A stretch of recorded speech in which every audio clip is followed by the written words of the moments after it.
Well, almost had it. The one thing I missed was throwing OBS up. I was like, why is it blank? Oh, dang it. But yeah, we are live.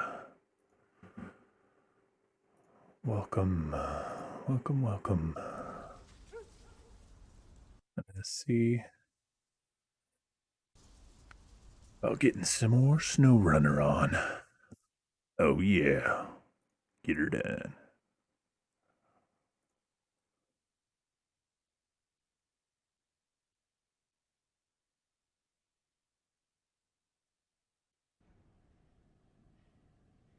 Not sure where we left off last time, but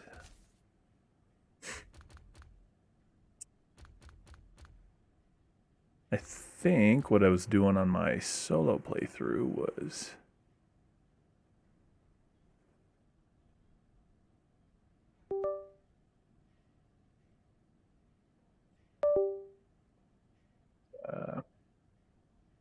getting some trucks to a new zone.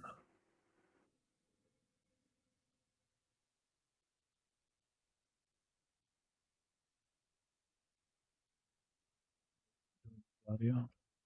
Hold on here.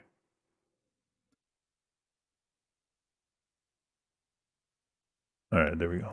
I thought we cut out there for a second, but yeah, I think what we were doing last time was getting a couple of our trucks to a different zone. We were in Drummond Island trying to get to Island Lake. I got down here with. Whoa, why is this so slow? What's going on here?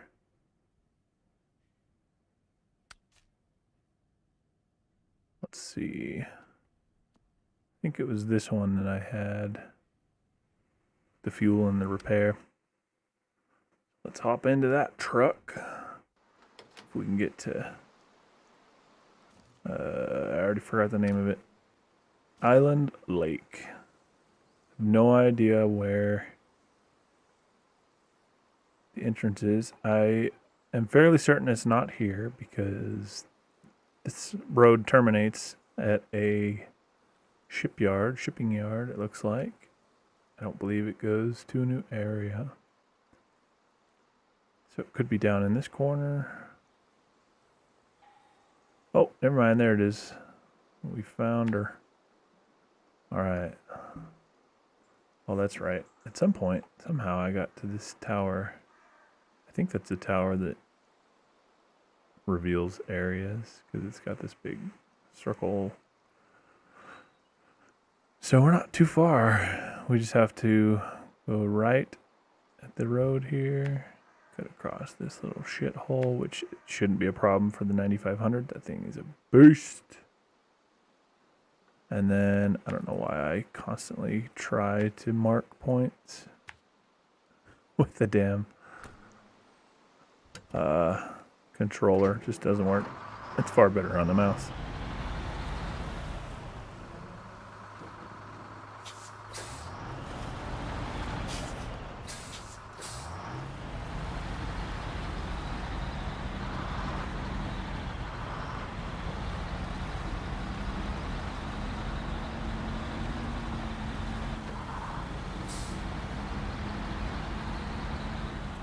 So it seems like the old stream, or the game rather, seems like the game, we're getting better frames than I was the last time, and I could be wrong, but I believe the reason for that is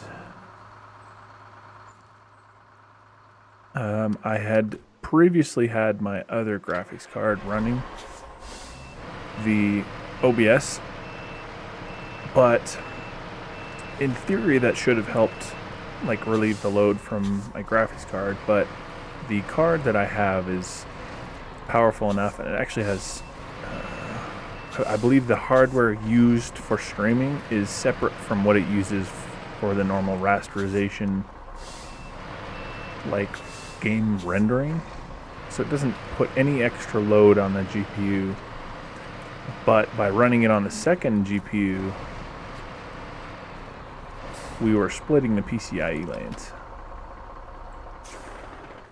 So, ironically, it was giving us worse performance. Oops, I didn't mean to do that. I meant to fuel this, because if I have to come pull myself out with that cat, I don't want to run out of fuel on the way there.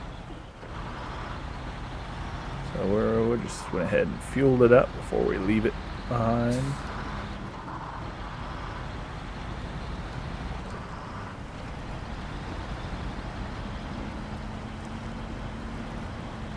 Oh boy, this is getting spicy.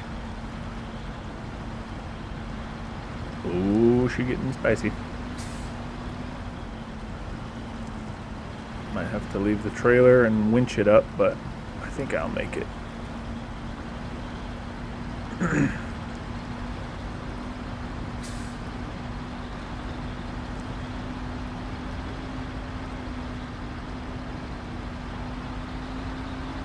Come on, baby. Oh, don't roll.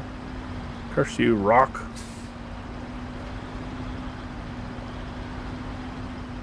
Come on, you can do it. Seriously? Alright. Leave the trailer behind and winch it up the hill with us. Am I high centered? What's going on here?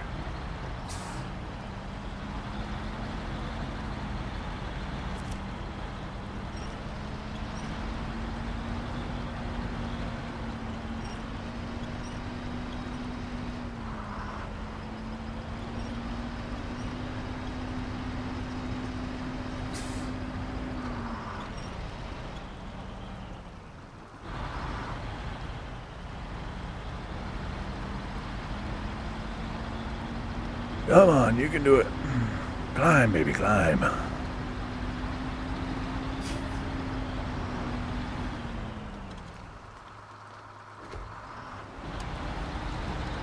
Oh, shit. That got a lot of sauce behind it. That was a spicy reverse.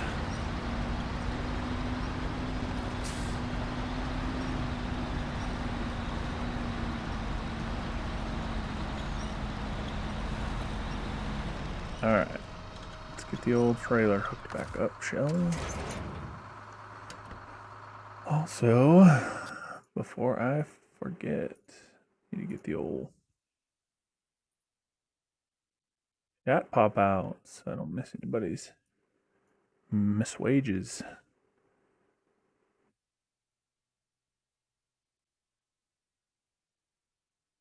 Takes a smidgen of extra work to do it the way that I do it, but not hardly any. That takes just an extra second or two. All right, we're good to go.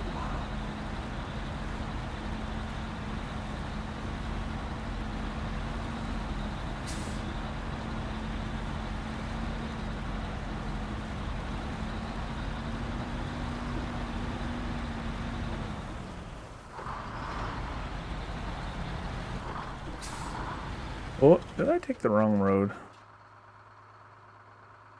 Yes. I'm gonna have to cut through here if I got room. I went left instead of right. No. I think I can cut through here though. This doesn't look like it's too terribly dense with trees. Oh, except the one I run into. Dense enough.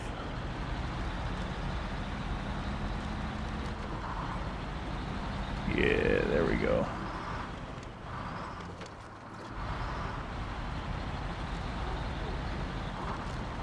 Got her now.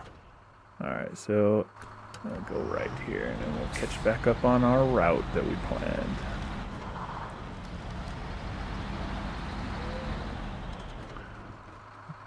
Hold up. Discord, in case the old Baron Saturday sees my message. I asked him if he wanted to hop in and play again today. We've been playing this together quite a bit.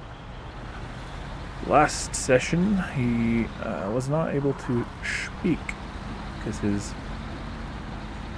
the old wife aggro, the wife boss, he was trying to avoid wife aggro because she was sleeping. So.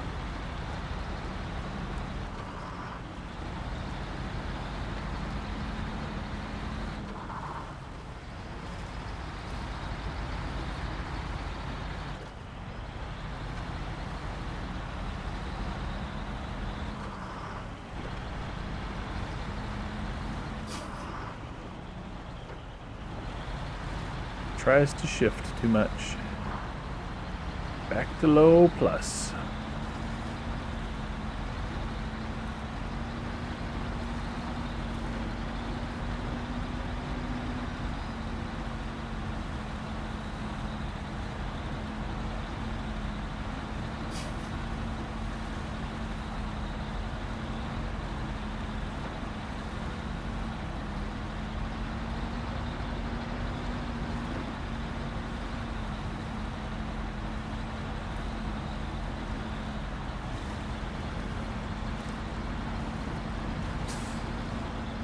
Come on, baby, you can do it. I didn't technically need to bring all this with me, but it doesn't hurt to have a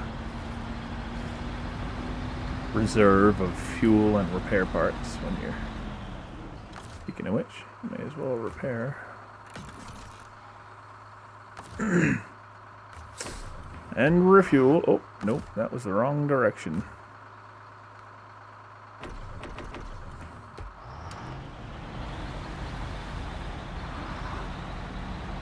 I know it's possible. I've seen trucks that have it, but you can actually pipe that main fuel tank right into your... to like just constantly keep the little tanks topped off. You're just like always full of fuel. I mean, until you go through that giant fuel tank, but it's like hell. If you got that, may as well use it, right?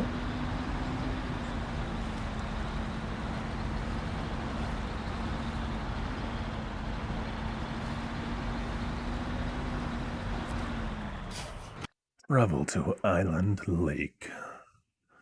So I don't think there's actually really anything for me to do here yet. None of the missions that require me to go here have even unlocked for me yet. But now I've got it unlocked.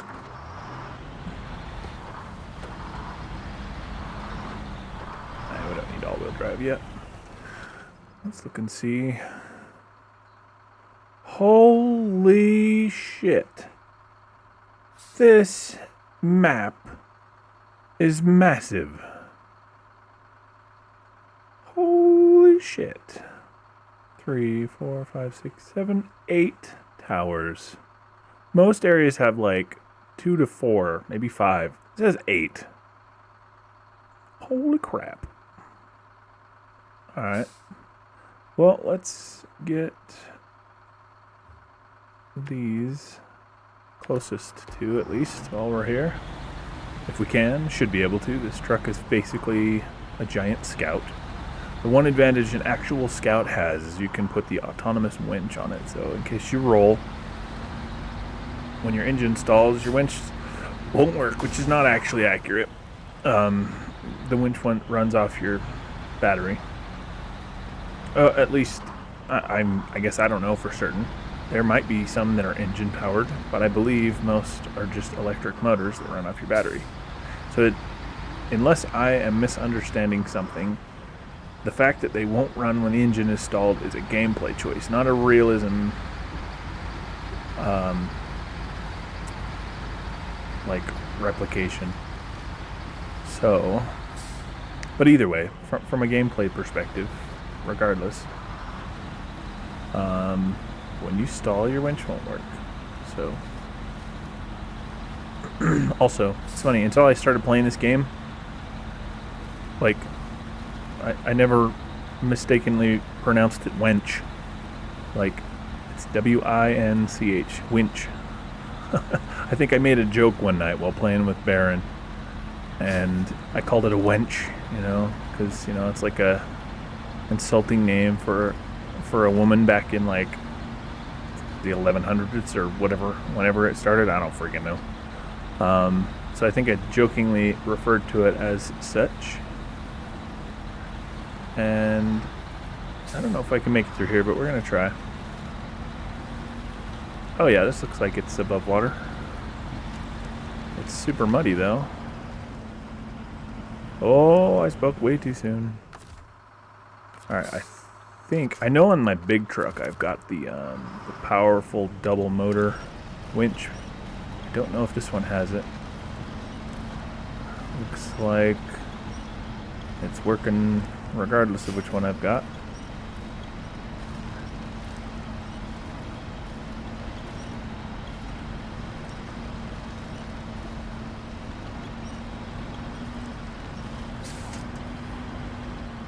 Come on, baby. If the Brigadier and the MH9500 had mud tires, they would be nigh unstoppable. At that point, basically their only weakness would be that they're top-heavy bastards. But they have massively outrageous power-to-weight ratios.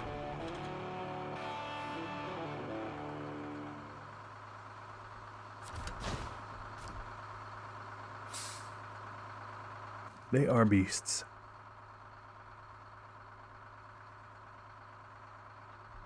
Alright. Oh, that's a road. How convenient. I guess I mean, I couldn't tell at the time, obviously. I didn't know there was a road. If I had paid more attention, I probably would have visually seen it. But when I marked the little nav point, I did not see it. So we're actually going to go ahead and do that for the next one, at least as far as we can. Come back to the main road and head up at least to there. But yeah, these things are top-heavy bastards, especially with a giant fuel tank sitting rather high.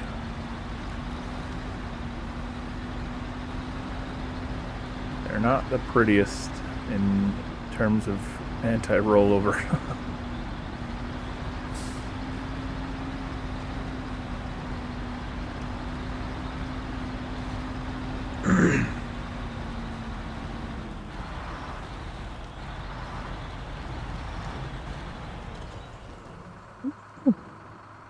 This is gonna be tricky. Trying to take it slow without running into anything. Well, I guess we're gonna have to. Oh. Guess we're gonna have to get a little speed with this. Please don't roll or break. Oh, shit.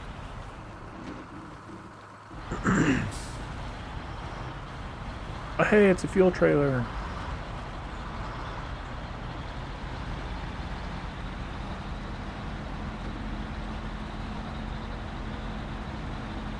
On dirt roads again. Oh, never mind. Now we're gonna be mucking through the mud. Schmucking through the schmud.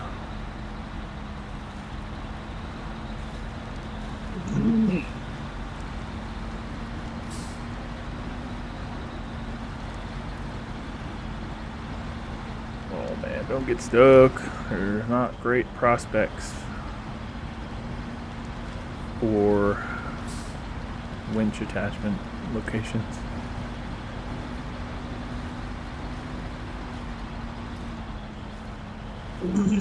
Alright, I'm doing a test. I don't know if it's fully charged, but I think my headset is fully charged, and I've been trying lately to aim for about 3 hours per stream and do either multiple a day, or instead of like every other day,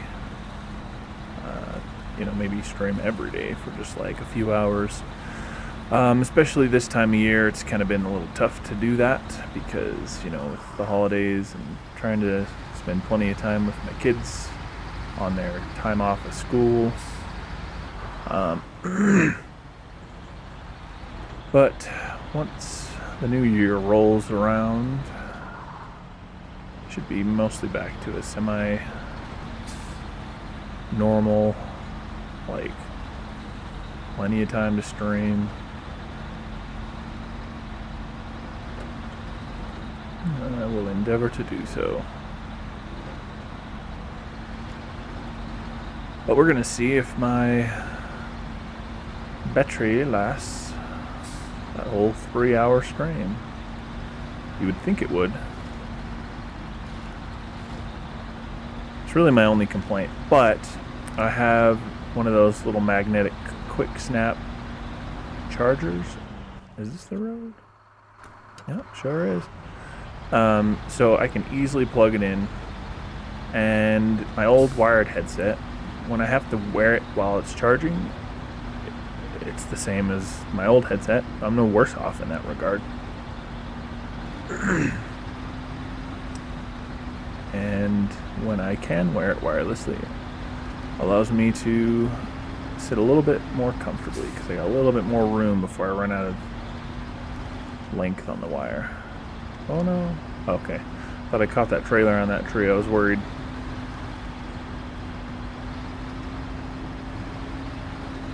So it didn't necessarily do me a whole lot of good to be bringing extra fuel and a repair trailer because I burned through more fuel hauling them around. But I think for what they give you, you still come out on top in terms of total range. Because yeah, you burn more fuel, but you have way longer range.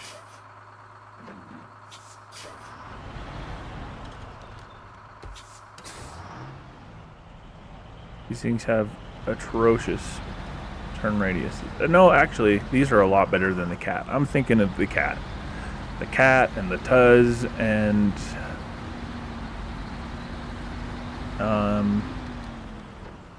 the Brigadier. No, the Brigadier and the MH9500 are actually both really good. So I'm just thinking of the Cat and the Tuz. They have really garbage turn radius.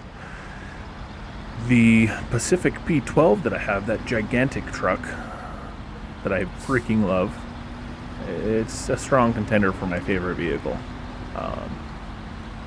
Just, you know, personal preference, not because it's the best in any real department. It doesn't, you can't hold all the attachments that you might need, like all the attachment types. Oh no, we might get stuck here. This is where actually bringing a real scout might have been a better idea. Well, worst case scenario, I'm going back when I get this anyway. Ah, yeah. Oh, totally fits. So I'm either going to go back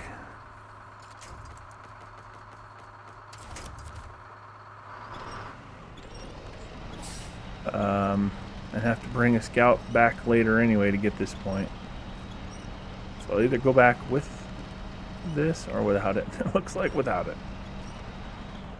Alright, well, if I can at least get the trailer out of the way, maybe. Well, no, I guess we are just deleting the old trailer. I don't know how to do this. Every time I've tried to do it,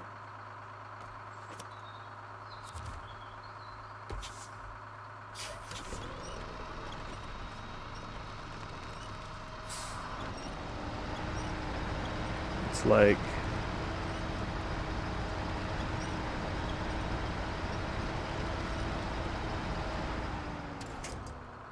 I'm gonna have to look it up. Let's see. SnowRunner delete trailer. Because I have tried. It says it works like removing cargo, but for trailers, you don't get your money back, which I assumed, which is fine. I got plenty of money, and these trailers aren't terribly expensive. How does one do the deleting?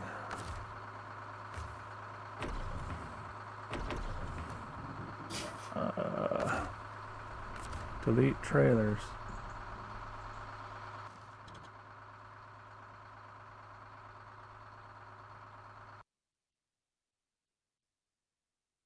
How to delete trailer. Disconnect, open the options, go down to delete trailer. I thought I had tried this when it was... Oh, there we go. Alright. That's fine. I don't care. It wasn't a very expensive trailer anyway. And it is in the way. I suppose I could have brought like a Tuz and pulled it out of the way or something, but I'm not worried about it. Like I said, I have 550,000 doll hairs in this game. I had very little. I had like, I think I was down to like just a couple thousand at one point. And then I sold the DLC trucks that I didn't want to keep that came with the version of the game. And it was like tons of money. Plus to rank up, I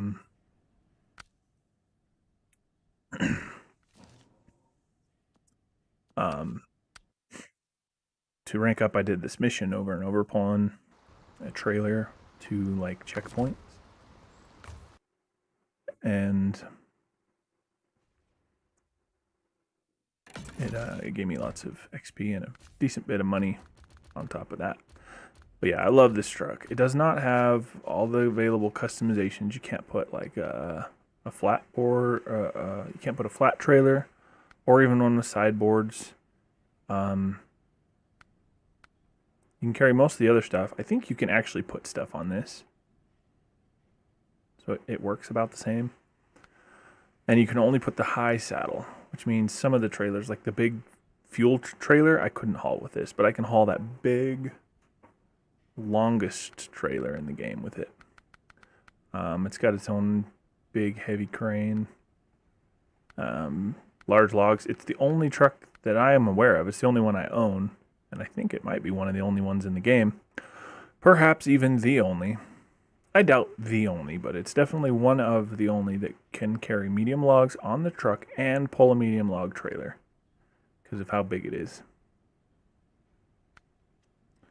I wish, because if I took out those spare tires, see how much room there is between the front of the trailer and the tires?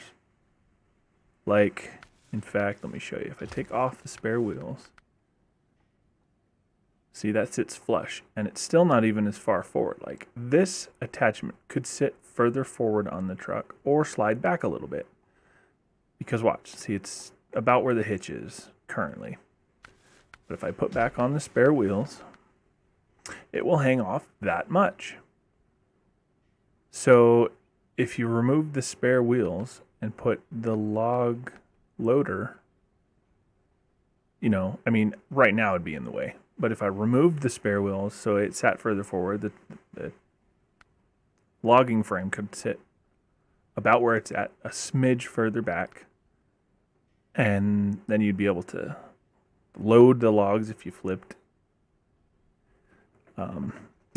And carry 6 medium logs or 2 full loads. You know, I mean, when your trailer flips, you only have to pick 3 logs up, and then you pack the load, and then all of a sudden it magically turns into a whole ass load of logs on the trailer. But either way, other than some limitations in that department, you know, it's not the most robust in terms of what it can haul, attachment wise. Other than that, it is a pretty beefy truck. I will show you.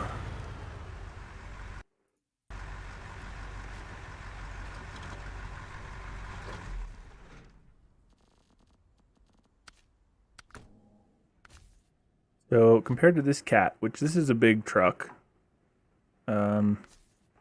like just like a semi you'd see on the road, it's got a couple of steps up into it. The third step is technically the actual getting inside the cab itself. So if you think about it, it takes you 3 upward propelling steps to get into the truck. And it sits up at a basic standard height, which is like 9 feet, I think, because the top of the trailer can be 13.5, and they usually sit quite a bit higher without a hood scoop. I think it's like somewhere between 8 and 10 feet, like the top, the cab height, like the top of the truck. So if we compare this truck, which is the size of like what you'd see in real life on the road, to this P12. P12 is a monster. It's a big boy. If I line the tires up just right, or as close as I can get them. Whoop. Doesn't like to, it's not very reactive. Like I'm trying to tap the accelerator, and it's just, all he's doing is letting off the brake like a dumbass. Like, let go of the fucking brake. Your virtual operator doesn't know how to operate very well. But these are 47-inch tires on this cat.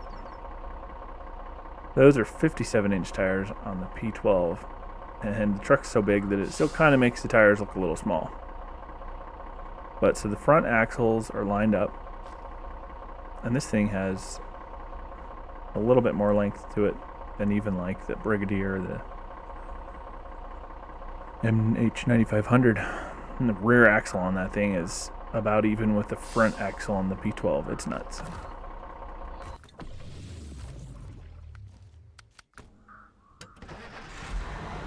What I want to do, if I can, just because I'm a glutton for punishment, I like pulling this bastard of a trailer on this extra long vehicle. And it sits really far back too, relative to where it sits on other vehicles. I like getting myself into some of these missions that require lots of things to be delivered.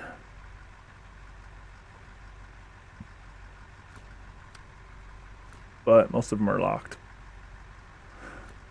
Because whatever other missions I have to do first. So let's see, fuel carrier trailer. I'm not sure where that trailer is, but I have to bring it back here to Black River. And then consumables and wooden planks. I don't know for sure about the consumables. I think they're single space.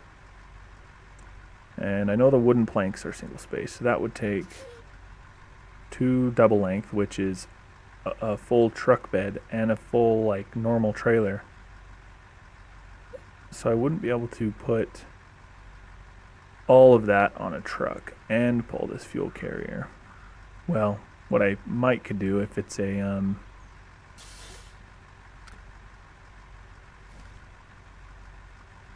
I might be able to do. What the hell is this trailer at? Oh, don't tell me it's clear the hell over and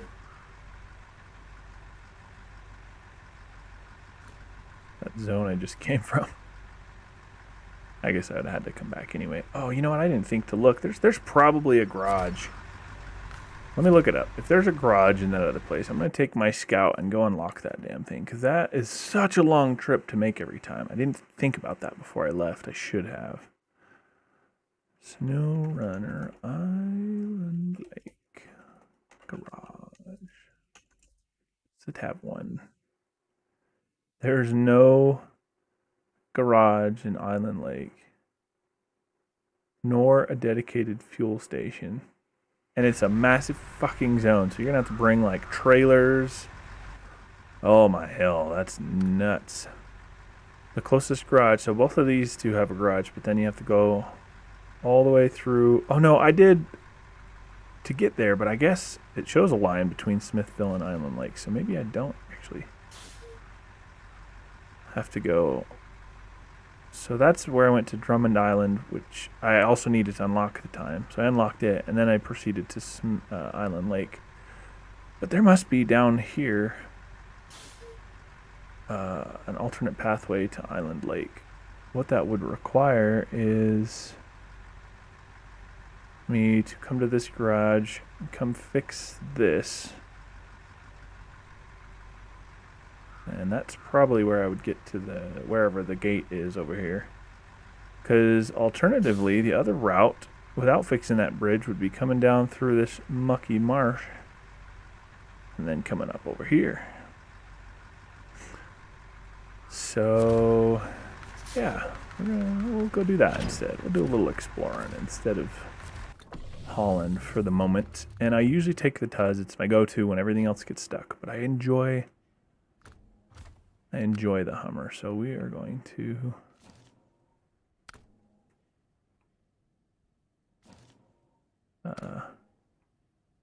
wait a minute. Am I in Smithfield now? Is that where I am?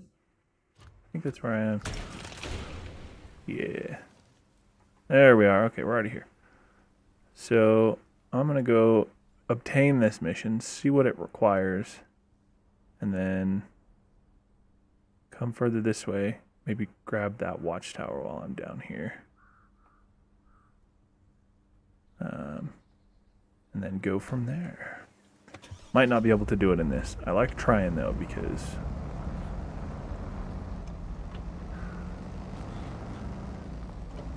Rekid, welcome, first time chat. How are you doing? And Mr. Fun, Nerd Magic. Indeed. This is a very nerdy game if you are like the type to nerd out on like driving vehicles through rough terrain. It definitely takes me back to when I actually drove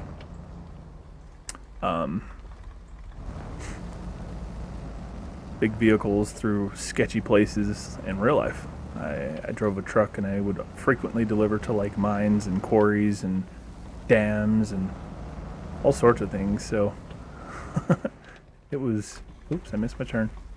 It was quite the trip. Takes me back.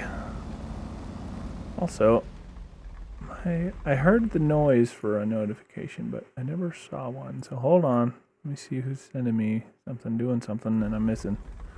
What did it say?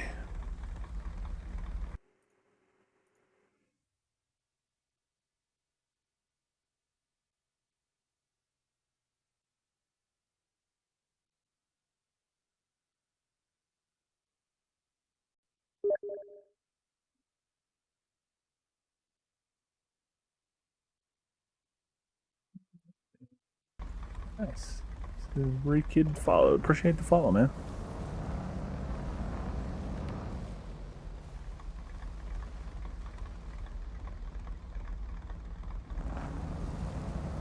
Have you guys been up to?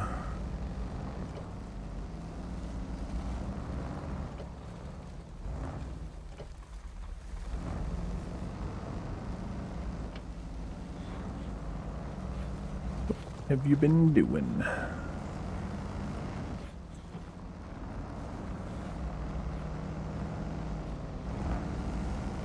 We are on our way. What I'm doing right now is on my way to see what I need for this mission to remove the boulder roadblock. I'm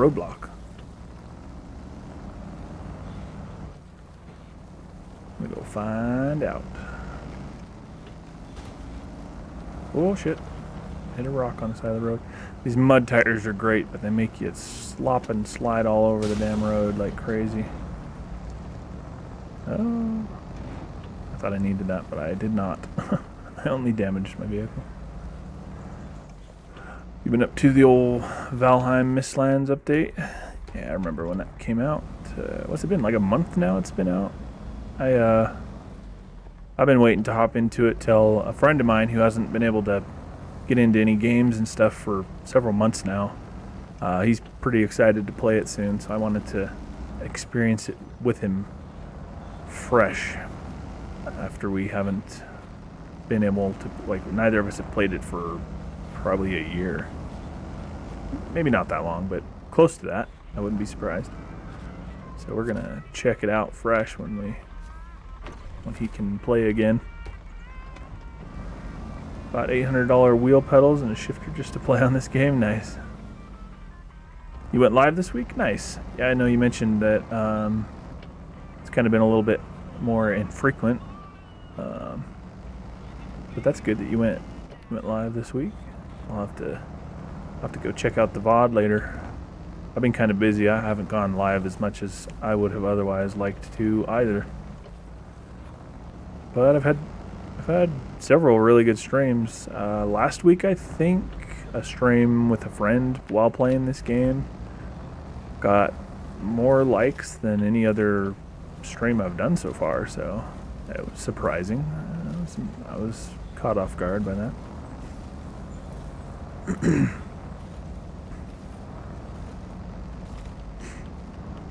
Oh, not you. The game went from beta to live. Oh, okay. I thought I had heard something about Mistlands, but like several weeks ago.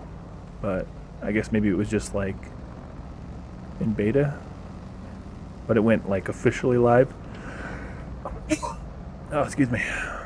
Officially live this week. Gotcha. All right.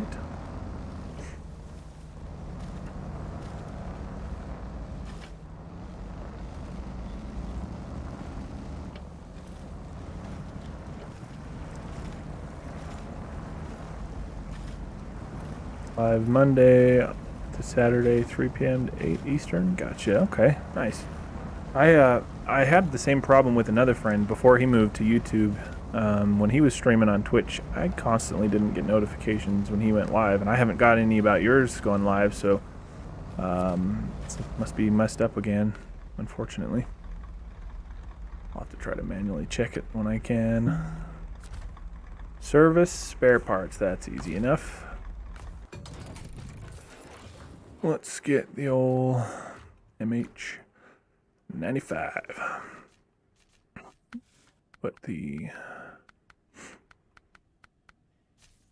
sideboard bed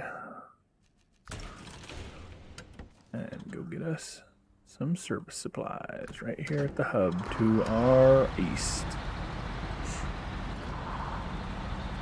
Except this week, celebrating 1,000 followers. Hell yeah, man, congrats.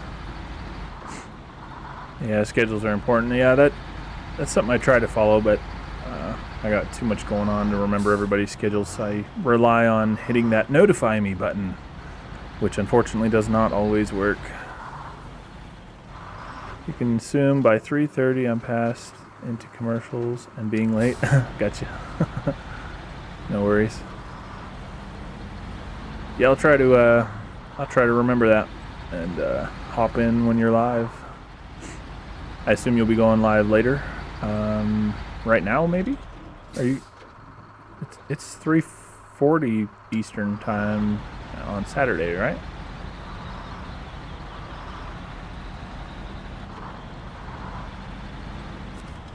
Oh, except this week. I see what you're saying. Okay, it took me a minute, but I got you. So on a normal week, you'd be live right about now. Gotcha. Okay. Yeah, I'll have to hop in and say hi. I miss hopping in when I'm busy like I've been, so that's why. But I will try to remember. We'll have to get together and play some SnowRunner together too one of these days if you're interested. I know you've been busy with Valheim, so if you're too busy, that's all good. But this game could be fun with 3 or 4 people.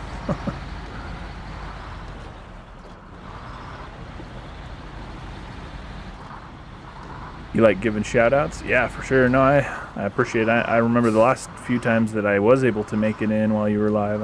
I know you mentioned the channel. You got some good setups with regard to your channel automation. I've tried to use some of what you do as inspiration to set mine up a little bit more efficiently as well. I should do so sometime soon with the old shout outs.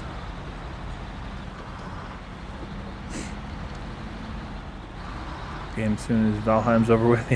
Yeah, it gets immersive. You get engrossed with it. That's for sure. Rekid, is it Reek ID or Rekid? I don't know if I'm pronouncing it wrong. But yeah, if you want to hop in, this particular game save I'm going through with a friend, so I'd probably just hop into a new game save, like make a new game, and we could play for a bit if you wanted. The other guy who I stream with, he either streams while I'm streaming, like not on the same channel, but each on our own channel, or he records for using that material to make videos to upload at a later date, one way or the other. But that guy that I stream with regularly, he may be hopping on in a little while, and we'll hop into this game save to continue where we left off. But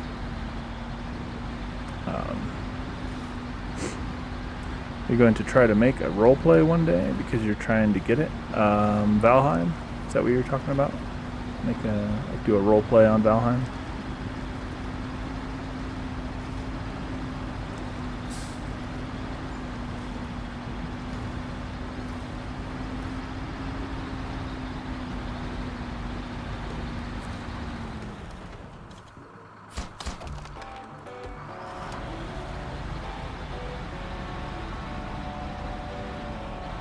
Mr. Fun, I personally only play with people I've known for a while. Yeah, I'm usually that way too. Technically, one of my like channel perks for one of the levels or whatever is to play together, like have a play session.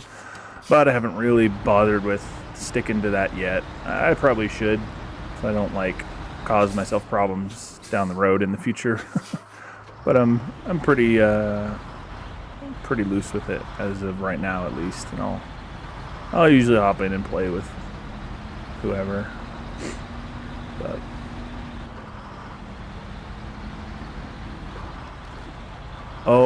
you're trying to make a role play on SnowRunner? Yeah, I could see that being kind of fun. Oh no!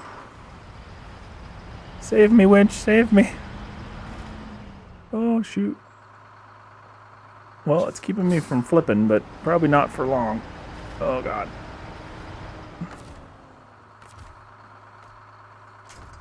There's nowhere to attach except maybe that tree. Maybe that'll save me.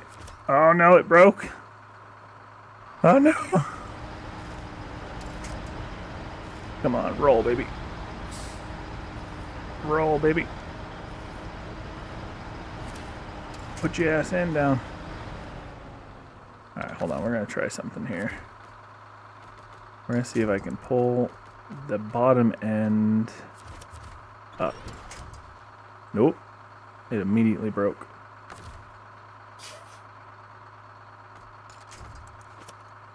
I had it on the wrong tree.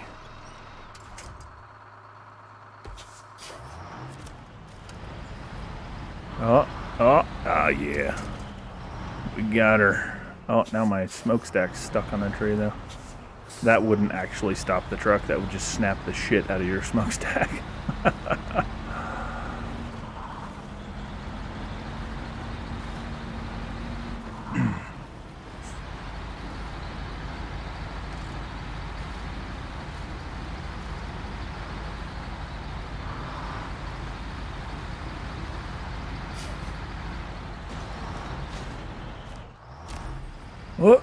Oh, come on. No, don't pull the little truck.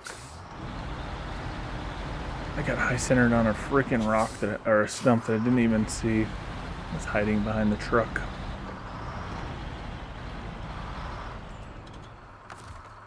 Alright, we are going to... Realistically, this wouldn't work because this little truck, I don't believe, is a diesel. But we are going to steal its fuel before I send it home. Refuel. Yeah, you don't want to do that in real life. Don't put gasoline in a diesel engine. It's bad news. Putting either one in the wrong engine is bad, but I think it's particularly bad to put gas in a diesel engine. I think diesel in a gasoline engine will just like screw things up and it won't burn properly, if at all. It's just too heavy, too oily. But gasoline in like a high pressure engine, oh shit. Got that lasso. This thing is so top heavy, you gotta be like constantly ready to roll. But yeah, the gasoline in a diesel engine is particularly bad. So I'm no mechanical expert, so I may be wrong. So don't quote me on this. But if I understand it correctly, the main difference between a gasoline and a diesel engine, at least in terms of the way they fire, is gasoline being a combustion engine, and I think one of the accurate ways to explain the way that a diesel engine works is it's more based on compression. Because if you take a match to just pure diesel fluid, I could be wrong, but I'm fairly certain I've seen like videos of people trying to light it on fire and it won't light. It's too heavy on the oil. It won't burn the same way that gasoline would just immediately go whoosh if you put a match to it. Mixing the two is actually a really good like camping fire start lighter fluid, like a homemade lighter fluid. If you mix diesel and gasoline for the purpose of, assisting your fire while camping, that works pretty well. But purely diesel, I believe, doesn't light for shit. The way that it burns in a diesel engine is the compression. The pressure is so high that it forces it to combust. Because when you increase the pressure, that changes its combustion point. Like it lowers the temperature required to cause it to ignite. That's why you have spark plugs in a gasoline engine, but you have they call them glow plugs in a diesel engine. And I think it has something to do with either the pressure or the heat of the fuel with the glow plug, whereas a spark plug in a gasoline engine just creates a spark that ignites a flame, which then starts the process. So again, don't quote me. I'm no expert. I'm not a mechanic. I'm generally fairly technically minded, so I believe I understand how it works, but I could be wrong. But gasoline in a diesel engine, or the other way around, diesel in a gasoline engine, I think just won't fire properly, if at all. It's still bad for it. It'll damage the shit out of it. It'll probably ruin it still. But from what I understand, the reason it's even worse to put gasoline in a diesel engine is that it could cause a explosion that is more intense than the internal components are designed to contain and harness for power, because it's got such a much higher flash point, it'll ignite much easier, I guess. Maybe I said it backward the first way. So, and again, I'm technically going off. I've never tried it. Fortunately, I've never made that mistake. I grew up on a farm, and I learned at a young age a lot about equipment and, do's and don'ts, even before I understood why. So fortunately, I've never personally made that mistake, but I have heard from people who have either made it on purpose or an accident, on purpose to test it or on accident because they didn't know any better. I've heard that it has caused major problems. And it's probably something you could Google even. You could probably look up, why is it bad to put gasoline in a diesel engine? And it might have a far better explanation. It probably will, in fact, have a far better explanation than I can give. You want to know how much I know that map? You know this map pretty good, Smithville Dam. Oh, come on, don't roll, you pig. I love these trucks, the Brigadier and the MH9500. I don't actually have the Brigadier myself. My friend who I play with regularly, that's his main truck. But the MH9500 is very, very similar. They're like two sides of the same coin in a lot of ways. I love these trucks. They're so capable, but they are top heavy as freaking hell. Nothing like I don't have another truck that's as top heavy. Even the Pacific P12 that I've got, that's technically taller by a fair bit, is not as top heavy. Because even though it's taller, it's also got a wider wheelbase. Am I going the wrong way? No, I'm going the right way. I just need to make it to that spot, and then I can come around to that tower. Oh man, this is going to be a tricky little bastard of a rock. Oh no! No! I hit the wrong tree with my lasso winch. Well, fortunately I rolled all the way over, but it may have caused me to be stuck.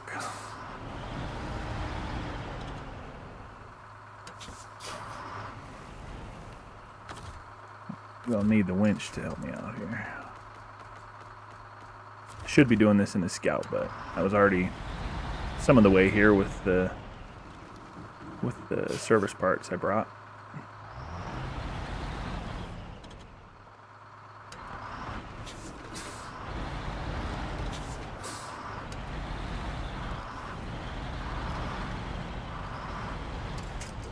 You don't even play it, you just watch a lot of streams.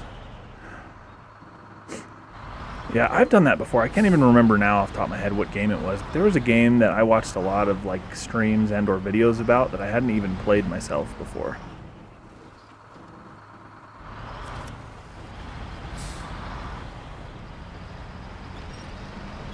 Come on, baby.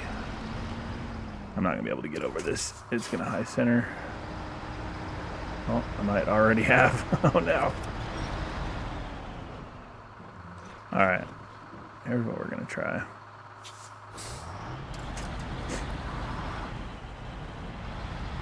All about how high the axles are. Yeah, I know that plays a huge role because that raises your center of gravity a lot.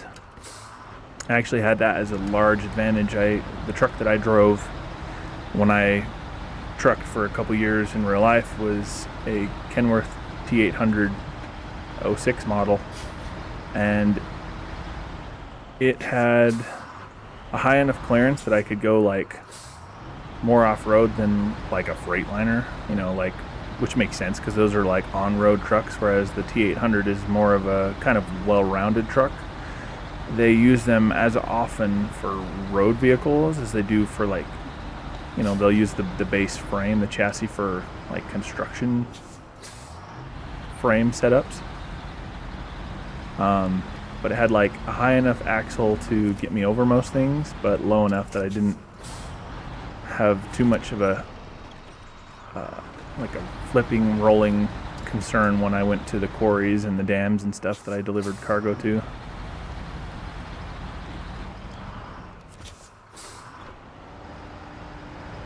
Let's see, reverse. I get a little bit, my brain gets a little turned around with the controls sometimes, like hitting the wrong buttons and shit. Like I know what I want to do, and like there's been a couple times I've moved my hand off of either the mouse or the controller, depending on what I'm using at the time, because in my head my brain is moving my hand to the gear shifter, and I'm like, wait, this isn't a real truck, it's just a game. Buttons to shift, not hand.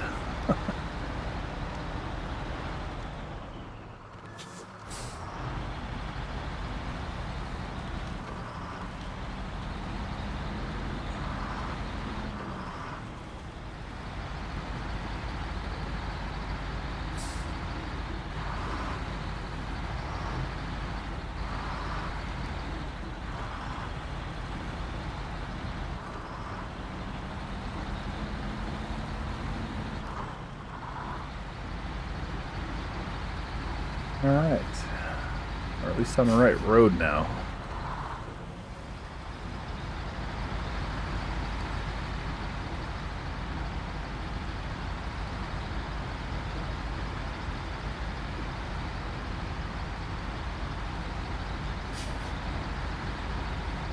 Yeah, and I can't remember, the MH9500, at least in this game, I know a lot of what they do with these vehicles is modeled after the real vehicle.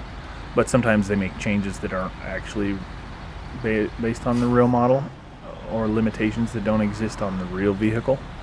And they make the changes for the purpose of like gameplay mechanics as opposed to realism. So I'm not sure if it's this way in the real models, but at least in the game, I know one of them has a little bit higher center of gravity. And I don't know if it's this MH9500 or if it's the Brigadier that has a little bit higher center of gravity. But I know when my friend and I are both playing, he uses either this same truck or the Brigadier while I use this MH9500. He and I were like constantly like, oh, that's a bit of a rolly. What do you shift? Oh, right now nothing, because I'm in auto. But like when I'm like stopped and I'm trying to like remember to go backward, especially when you do it manually, because on a lot of vehicles you can't engage the differential lock without putting it in a manual gear. And so you got to go pull it back down to low and then go into reverse to keep the diff lock on for reverse. And then you go back forward and either in the high or just the normal low or even the low super gear reduction. This past fall I worked in Spud Harvest where I live. They let school out for 2 weeks every year for potato harvest. You know, I remember when I was younger back in school, like we'd always get out even if you didn't work in the spuds because most people did. So it was enough of the school's like population, the student body, enough of them worked in the spuds. They just let the whole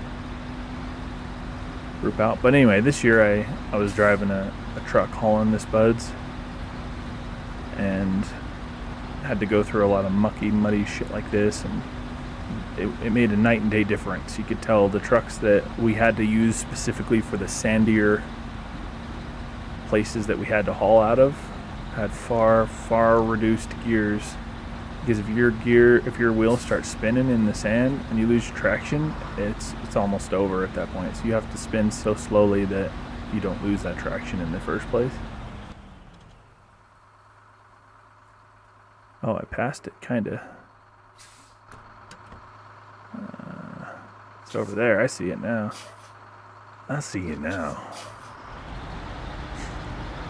So the way that gears in a vehicle even work is that little gauge in your vehicle. I don't know if you have a car. I don't know how old you are. Assuming that you've driven a vehicle, you've got your speedometer, and in most vehicles, I think any newer vehicle, some older ones didn't have the RPM gauge, but most vehicles have an RPM gauge. How many times per minute the engine rotates the drive shaft.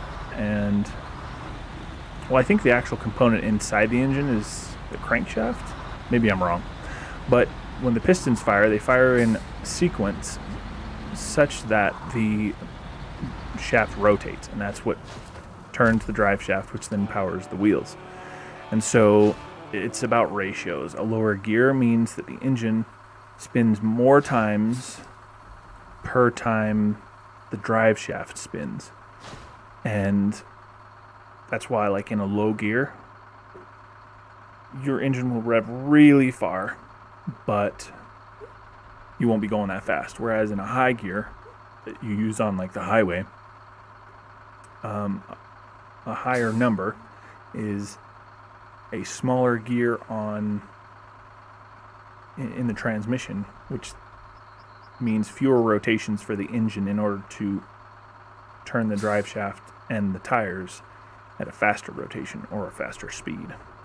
So gears just are, it's important to have variable gears for different speeds at for different terrains. And a super low reduction in the case of like this gear means that you can keep the RPMs on the engine really high while the tires will only spin at a slower fixed rate, which can help you not lose traction. So if you've ever been in a vehicle that while someone was driving and they are either on like ice or snow or sand or mud, and you give it gas and you hear the engine rev but the tires aren't moving, it's because the tires are spinning too fast to gain purchase on the terrain.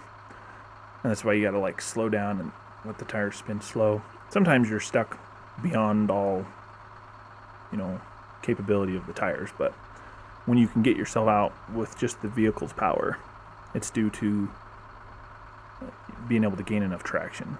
And sometimes that requires being in a lower gear.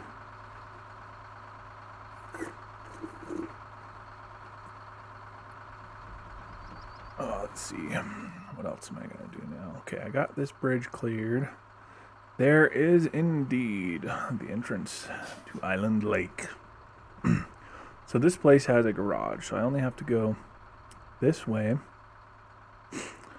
through the mud, which this wasn't actually that difficult. I was worried when I got here. It was very easy to get across. And then I would follow this road to get here. So now I can come from here Let's see. I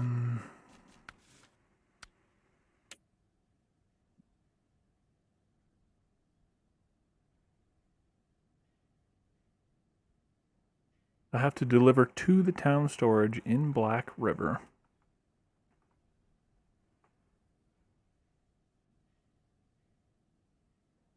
The consumables and the wooden planks, as well as the fuel carrier trailer. I guess the parentheses might mean that's where it's at, but I believe that's where it needs to be delivered to. Oh, no, it is indeed where it is at. Let's see, so that's where I would deliver. Oh, no, I'm looking at the wrong one. I wasn't tracking the right one. All right, now I'm tracking the right one. Okay, so the fuel carrier trailer. You get 2 wooden planks, consumables from the farm, I assume, and drop them off at the town storage. The fuel carrier trailer is the one I'm not sure where it is. It might be the one that I have sitting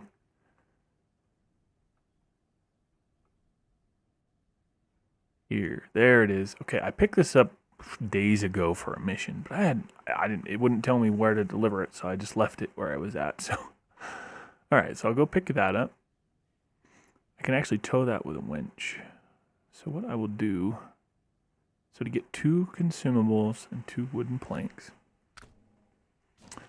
I will need,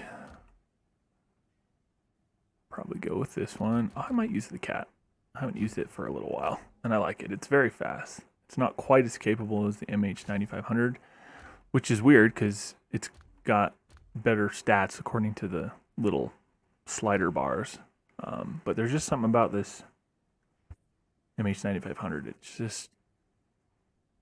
just keeps crawling when most other things get stuck. But this has a little better durability. So same fuel consumption, a little better durability, and a better power to weight ratio. And I haven't used it for a while, so we're going to use it.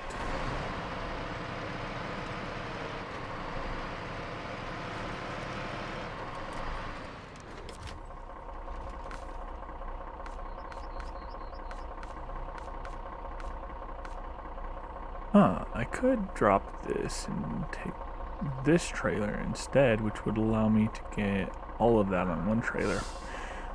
So, and the pros and cons between getting it on, actually I would take this one because it's got sideboards. So the pros and cons of doing it either this way, with 2 separate things, and the other one is that more of the weight is translated to the drive axles of the powered vehicle, which in this case is the cat that I'm driving.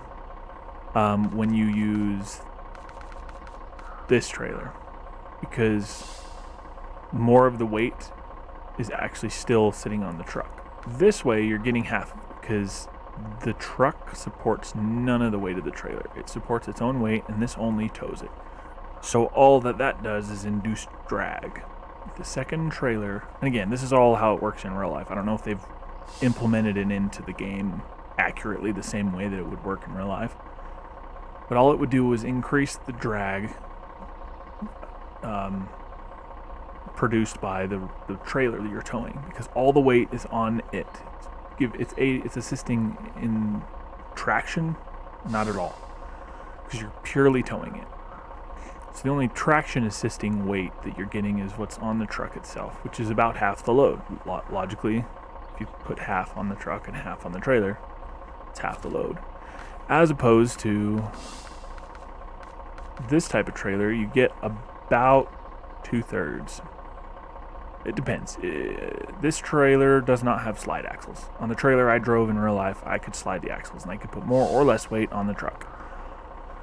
But with how far back those tires are sitting, you still get about 2/3 of the weight if you loaded the heavier stuff further forward. And if it was all the same weight and you just packed it in as tightly toward the front where the truck is, you get a little bit more of that weight assisting in traction instead of only holding the truck back in terms of friction and tow resistance. So I believe I need a high saddle for that trailer. It might be the low. May have to go get the low saddle, but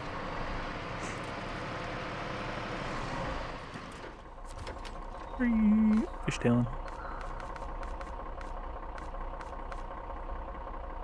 Oh, it is low. I was wrong.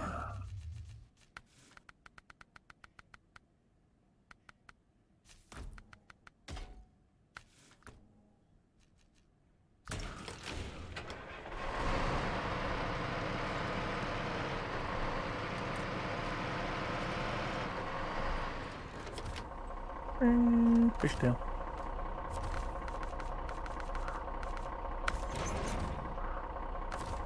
Alright. Axle down. That actually relieves some of the pressure. It would potentially help you in a situation where you might high center. It helps with traction on the road a little bit too in the game. In real life, really the only reason for those, assuming that the load you're hauling is within the spec that your axles are rated for, you don't actually need them. You're just putting more pressure on the road itself to have it on fewer axles. So legally they require you to... Oh, I took the wrong road. Oh wait, I'm in the wrong place. I was looking at the map for Blackwater, so my brain thought I was in Blackwater. I was heading out toward like the farm and shit. Didn't realize I was still in Smithfield. But, yeah, so I'm not sure what exactly they've done for these drop axles on certain trucks like this one in the game.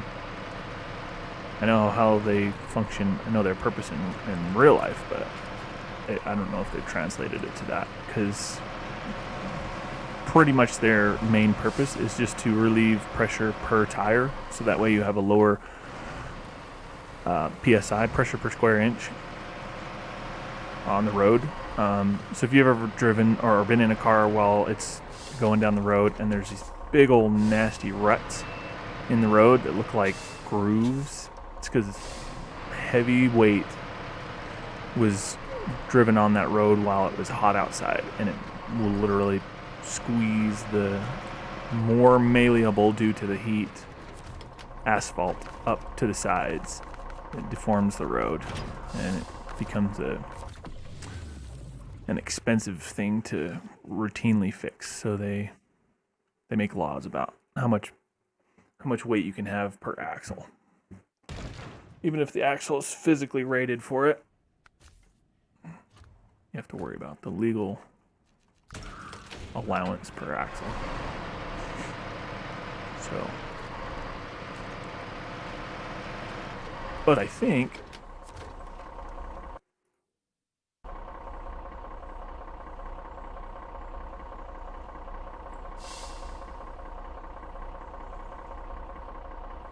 hold on, that was weird. Little random pop-up notification on my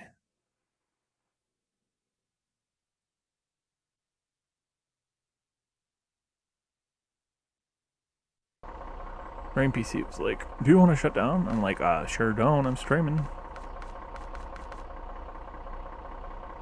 out why I got that. Processing.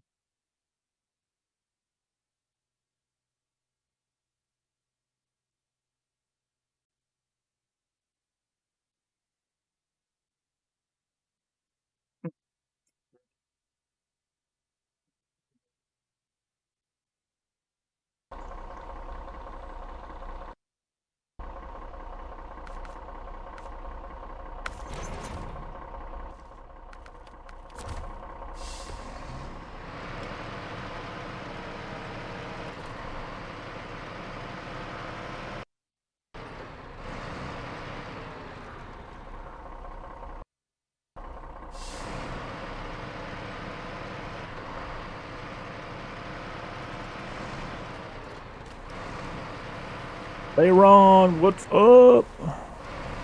I just read it literally like 5 seconds before I read the message you just sent on YouTube chat. Also, when we do the new file for a multiplayer episode, the first thing we're doing is getting the MH9500s and then getting all the upgrades for them, and then we'll blast out of our first map. Hell yeah, I'm excited. Yeah, I love that truck. I was using it literally until just a bit ago when I switched to the Cat, because I was like, I haven't used the Cat much for a while. I'm going to use it. But before that, I had been using the MH95. It was my giant scout. I was hauling fuel and pulling a repair trailer. I was invincible until I got wedged between two rocks because it's such a massive bastard. But until then, I was invincible.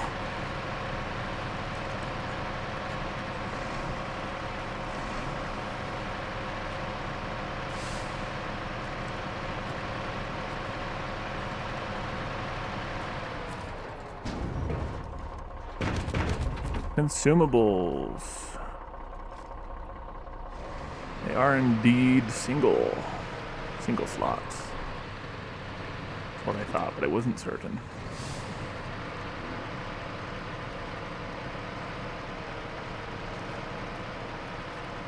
But yeah, I think on the road it provides a little bit of traction, so you're not sliding around as much.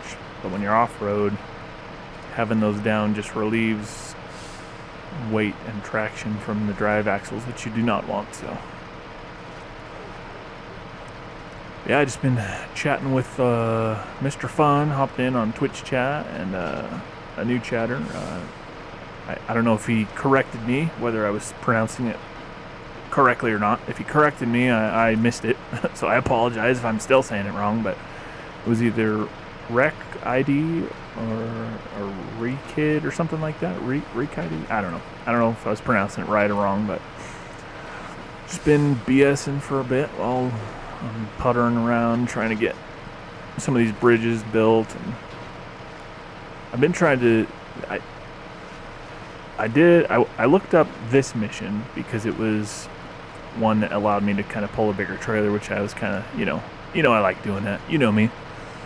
But before that, I was trying to focus on doing just the missions that like unlock bridges, so that way when you're on and we can play together, we can do the actual hauling missions together. But yeah, I look at this whole playthrough that I've done so far. It's kind of just like an extended tutorial. So yeah, I'm down to start our harder, like not quite hard mode, but harder mode playthrough anytime you want, because I like that kind of stuff. I like the idea of like having to, worry about other aspects of the logistics rather than just, can we make it, yes or no? It's like, all right, can we do it with fuel efficiency? And we can choose. I wish there was a little more granularity, because it's either like you have to buy your fuel or not. I wish it was like you have to buy your fuel, but it could be cheaper, so that way you could still make it harder and a little more realistic, but not like detrimentally difficult. So I wish there was a little more granularity in the settings, but it should still be good.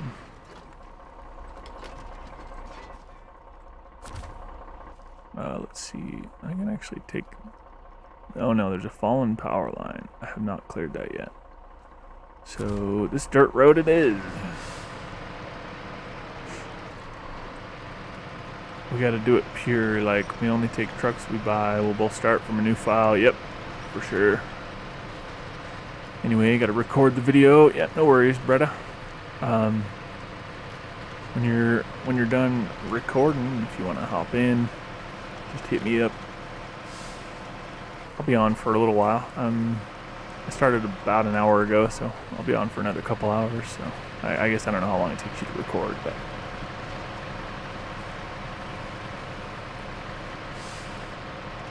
I might even do a second stream after this one's over. After I've played this for a few hours, I may decide to hop in and play a little Scum or something. I don't know. Fire up a second stream for the day and do a few hours of Scum. Haven't played that for a while. Came out with a new update, basically on a fresh character after the wipe. But it was really buggy for a week or two, so I haven't played since the update. But I think they've got most of the bugs fixed. So.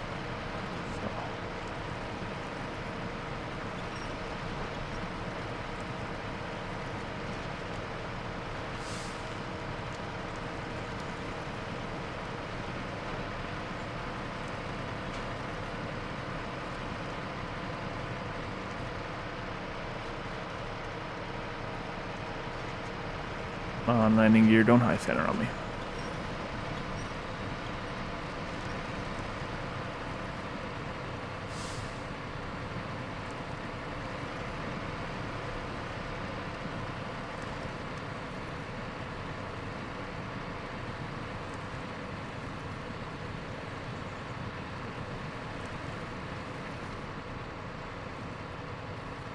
Come on, baby.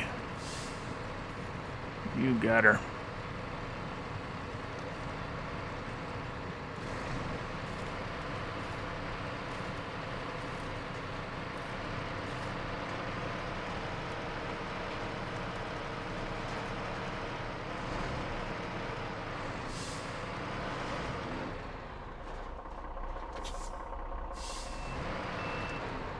So just put it in automatic now. I'm on the dry top.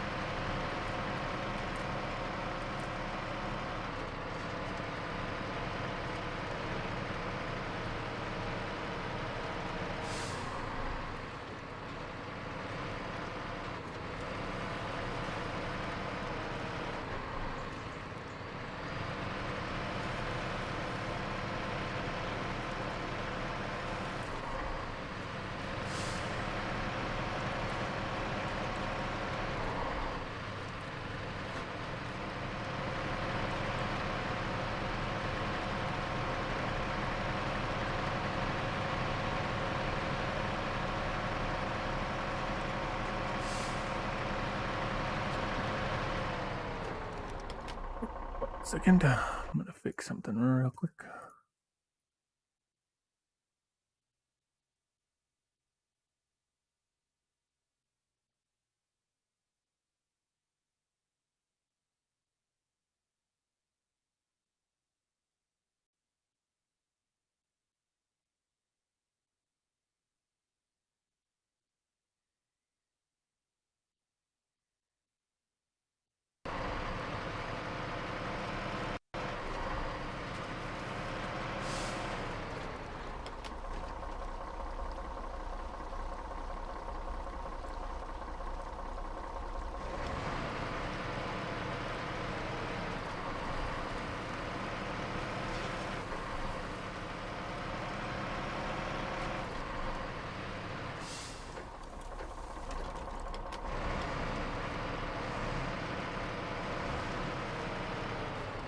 Cleared it like a glove.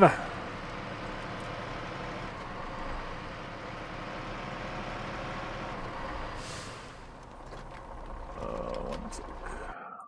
One. To find me. What?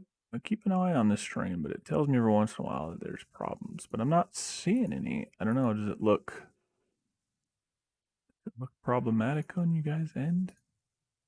Is the notification just on le drugs? Actually goofing up on me? What's going on here?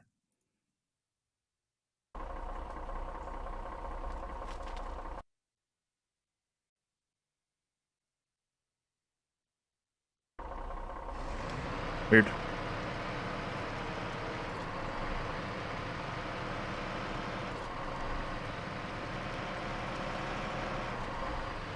Hanging a little too wide there.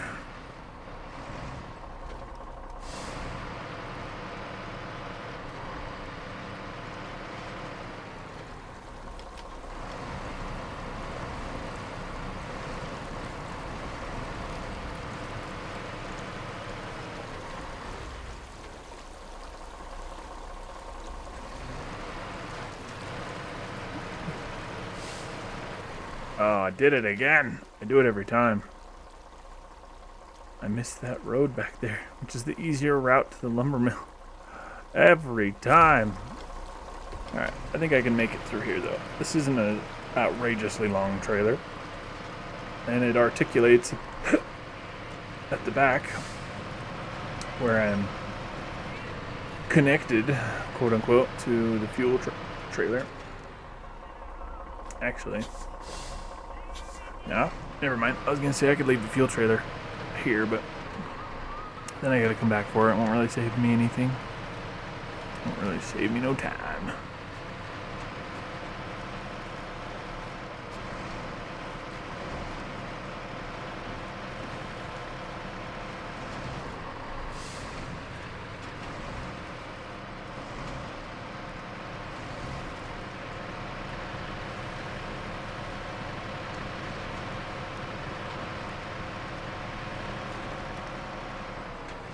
Chug-a-lug poo-poo. Whew, they're going down that hill way too fast.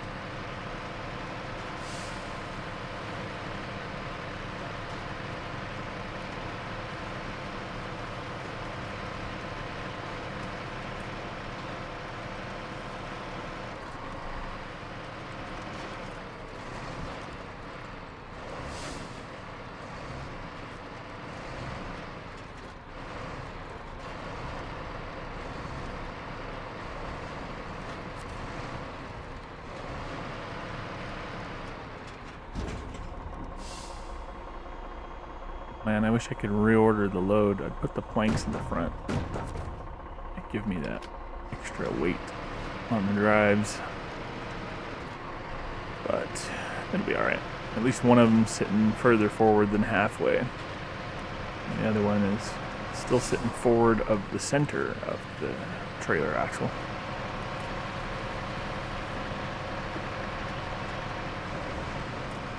Don't have anything behind, so it's not countering any of the weight.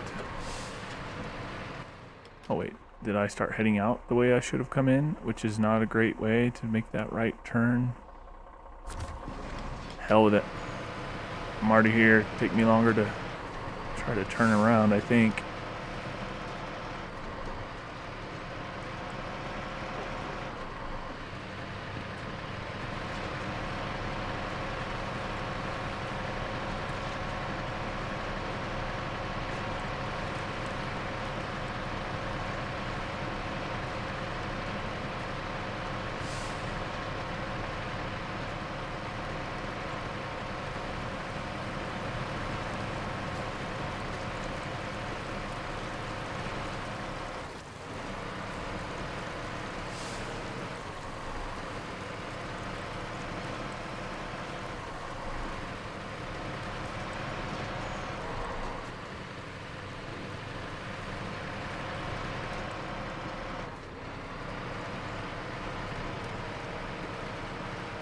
Yes, you giants rocking the road. Look, Baron, it's that filthy spot that we lost all the logs. That dirty, rotten spot.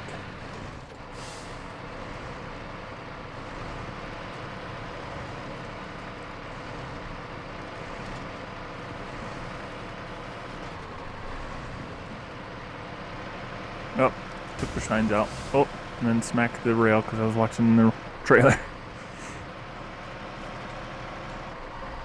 I am not drive good.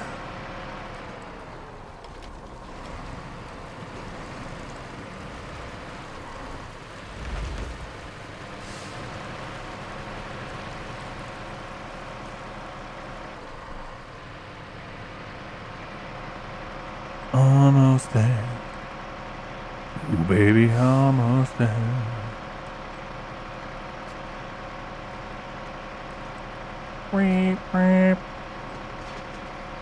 Fishtailing back there with the fuel trailer. Gonna slap that pole. Bam. Oh, or roll it. What in the hell? You cannot have a piggyback. Yeah, that's immediate. It's like DOT is gonna have words with me.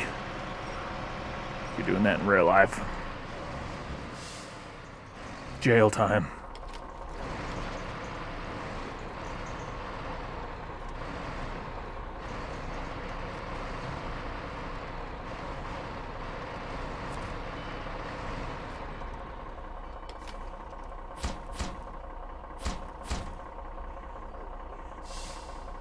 Alright. Gotta leave that trailer there for a moment.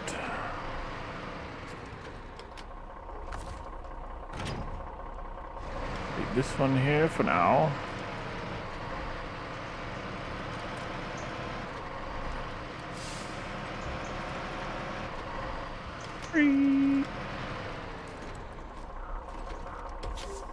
I could fit there. It's gonna go around for that third entrance, but I can fit here. That's what she said. Get over here, trailer.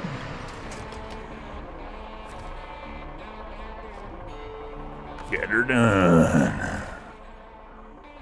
All right.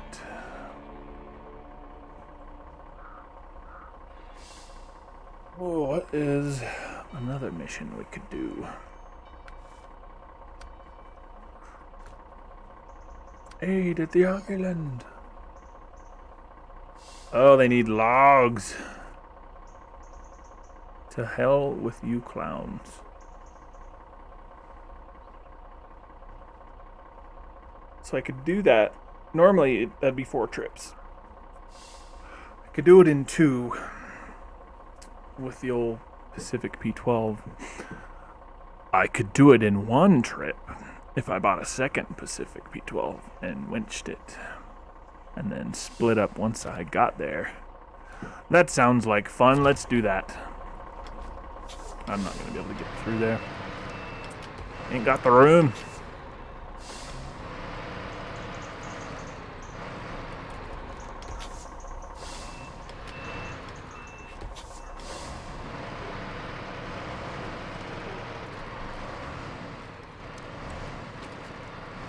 Uncle Andrio.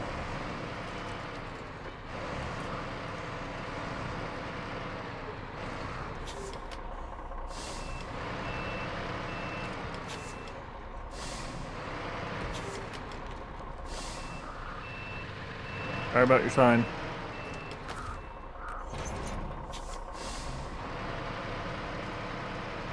Sorry about your park. And your bushes.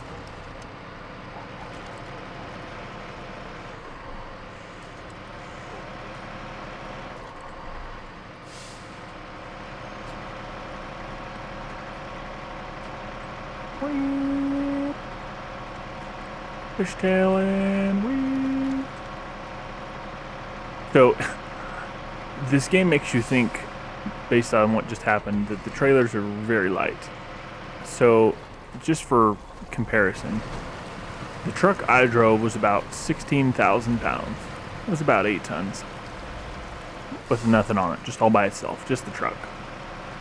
And the trailer I hauled was just shy of 20,000 pounds, just shy of 10 tons. So the trailer is heavier than the truck. Empty. And then you can load another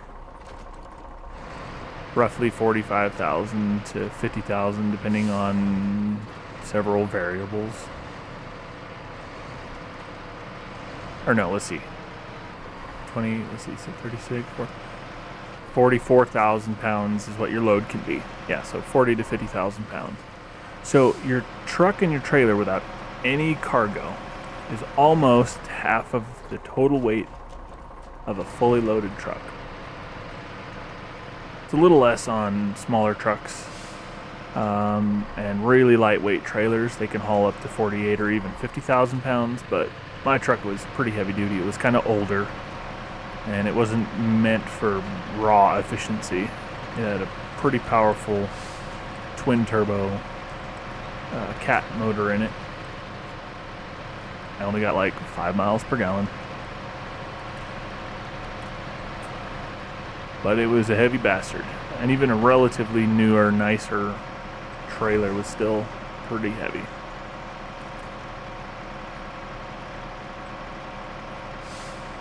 I think so. Now that I think about it, the first trailer that I had was one that I just leased. The trailer that I actually owned myself was actually even a little heavier. I think it was closer to 22, so I could only haul 42 or so in cargo. So the trailer was even heavier. but it was a compartmentalized trailer. It had multiple refrigeration units to keep whatever was inside cold. And it had bulkhead separators, so you could do 3 different temperatures if you needed. Or even just block off anything past your load, so you were cooling a smaller compartment, burning through less diesel fuel on the AC unit.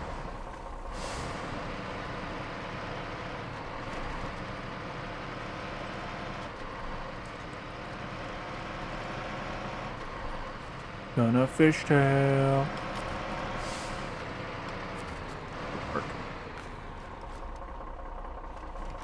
I missed it.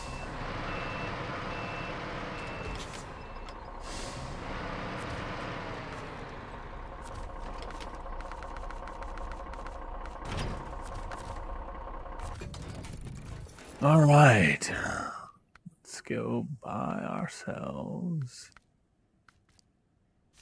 another Pacific V12, baby. Get this old beast customized.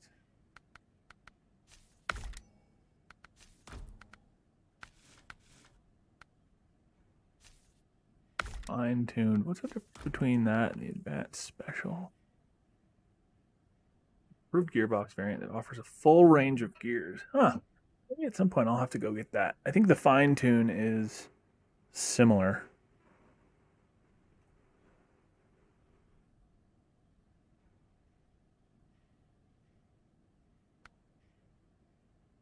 But I like having options, so I might eventually go get the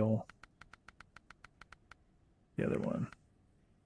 All right, we're definitely taking the old beefy ass mud tires. Twin motor heavy. So the one advantage to the advanced heavy would be that it's got a longer rope. Oh, I was going to say, but it's not a twin motor. So this says it's a twin motor, and this says a further upgrade of the twin motor setup. This is also equipped with the extended rope. Oh man, I need to go get that advanced heavy. Not right now. I might find that I should have. I might come to regret not having the one with the longer rope. Who knows? But for now, we will leave that for later.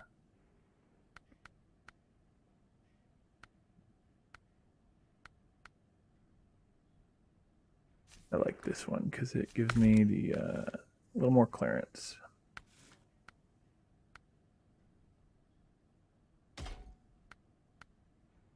You know, I just realized without the cabin protector, can I fit? So without the cabin protector or the spare wheels, no, take off the spare wheels. Can I fit the logging crane and the medium log? Ah, lame. I was hopeful.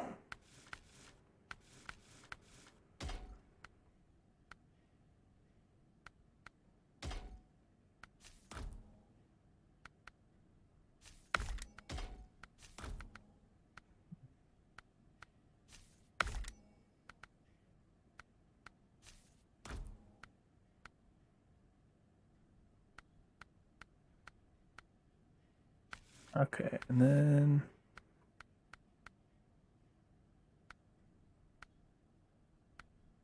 I have this on the other one, but I don't really like the way that the little wedge cap looks. I think I'll go with the shield, maybe? Yeah, we'll go with that one.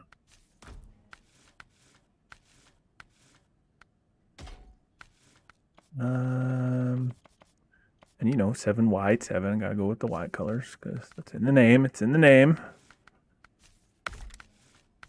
Park where I want.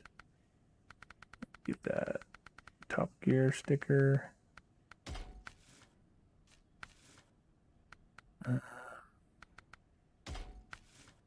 Dragons with the wyvern, baby.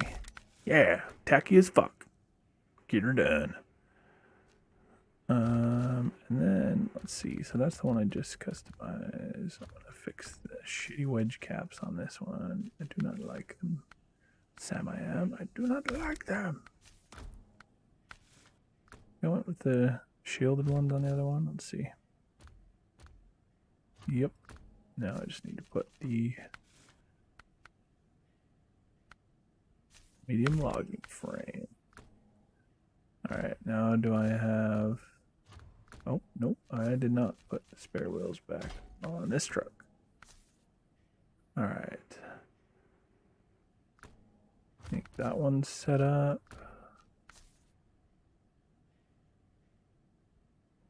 So is that one. So, other than the full range gearbox and the advanced twin motor heavy winch, I've got these just about fully upgraded.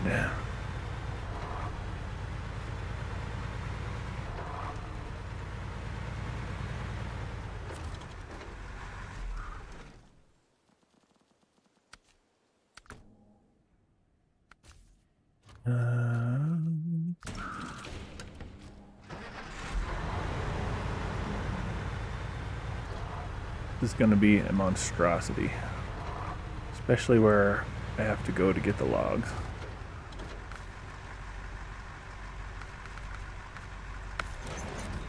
Log trailer.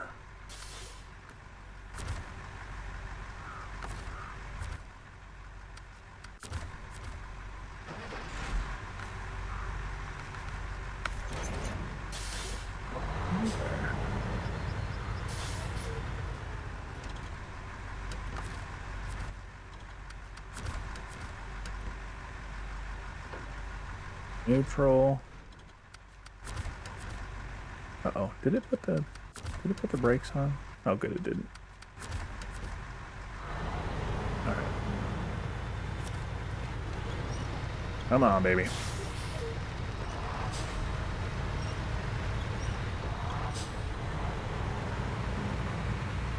The poor trailer. Oh shit. I was looking at the wrong thing. Oh, that's a fun little bit of engine damage. Fortunately, it wasn't much, all things considered. I would bother to go repair it if it wasn't just a tiny bit.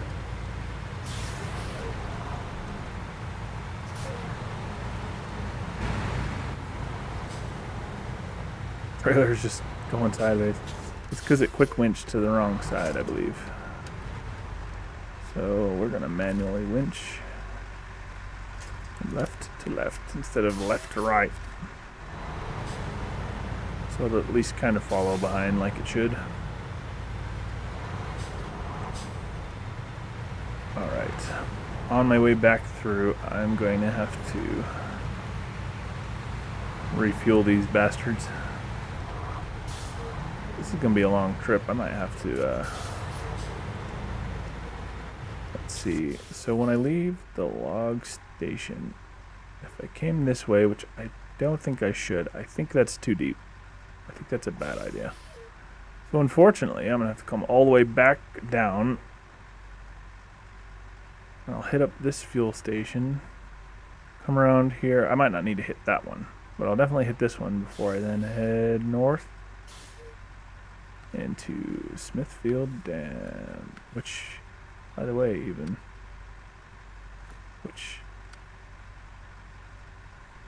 oh yeah, it's this one. Okay, so in Drummond Island. So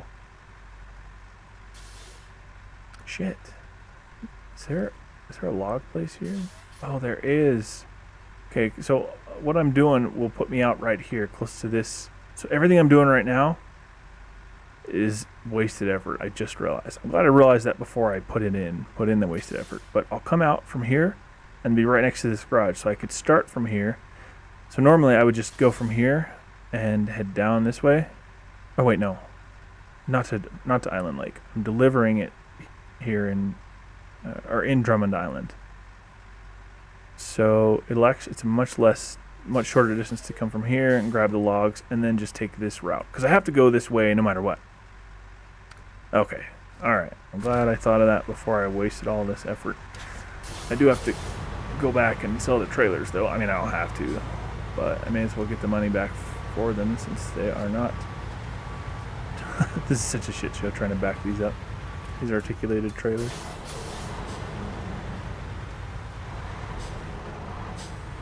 What I'm going to have to do instead is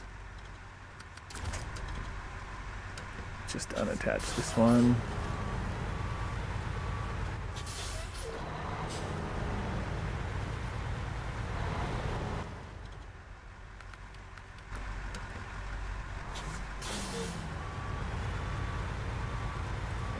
Get that articulation going the right way. Oh, not far enough because this truck is so long. Its turn radius is so much tighter than the trailers.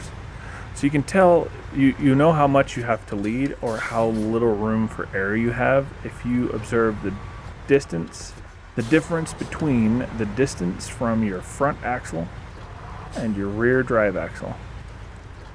And compare that to the distance between your rear drive axle and the front trailer axle. So from here is much shorter than from here to here. And that's when you know it's going to be a pain in the ass to back up. It's extra effort.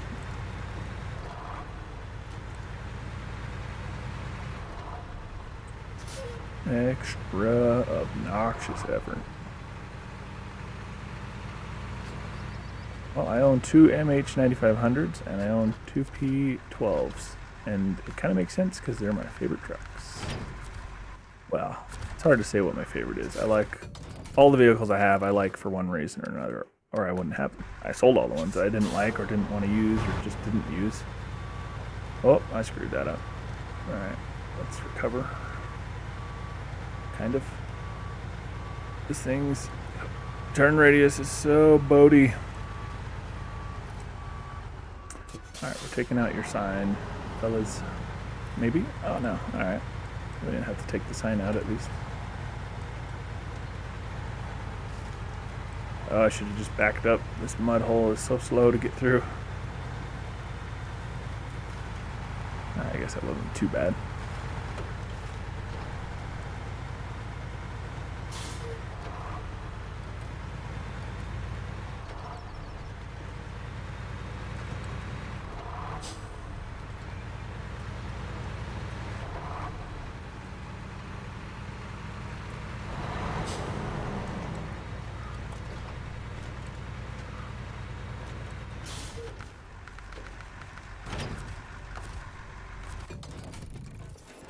Alright.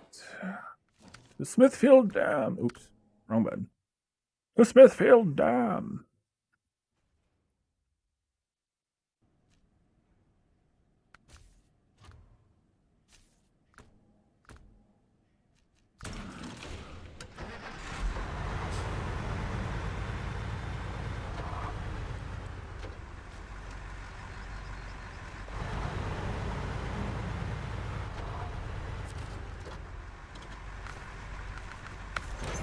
Log trailer. Oops.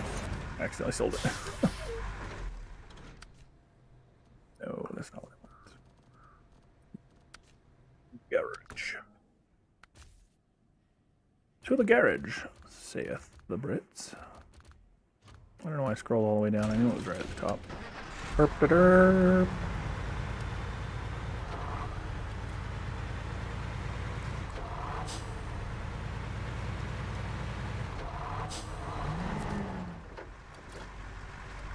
Yeah, that freaking, these trucks, they're wider than the other ones by a bit, but they are so tall, they don't look like they would have a lower center of gravity. But they somehow do.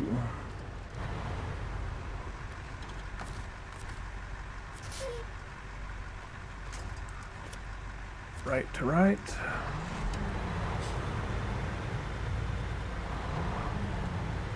And then let's go ahead and plot our route. I pretty well know it, but just to make sure I don't get turned around too badly.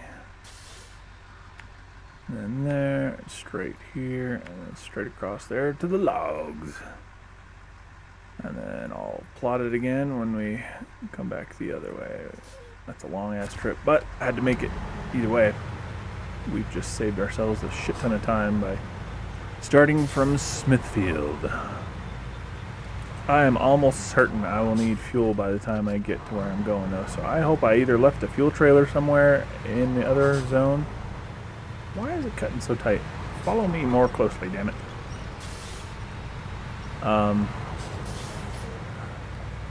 Or that there's a fuel station, because if there's not, I'm going to have to bring another truck with fuel. Because you can only have one winch attached, which is bringing my 4 loads of medium logs. This may prove to have not saved me any time. On roads like this, it's saving every bit of the time because these are moving at full speed, no issues. But when we start going through the bogs and the muddy shitholes and tight turns, I'm probably going to have to navigate them individually.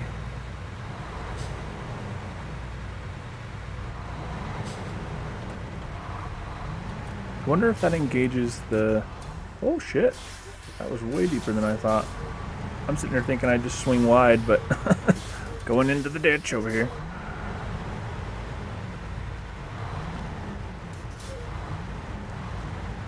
See, that would have rolled 3 times over if this was the 9500.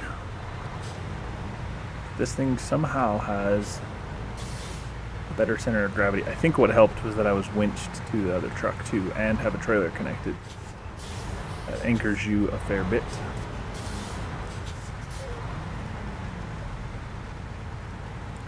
So on these tighter turns, I have to turn off the engine on the rear truck or it's going to try to turn way too soon.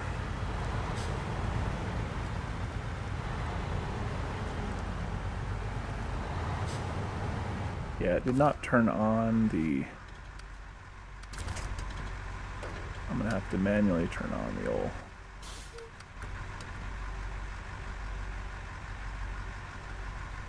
Let's see, left to left.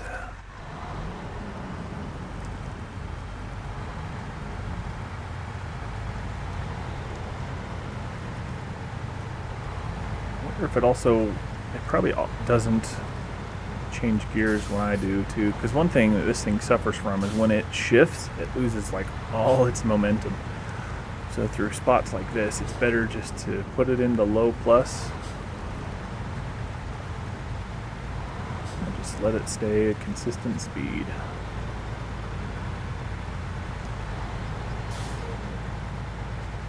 Then I'm not losing all my momentum from shifting.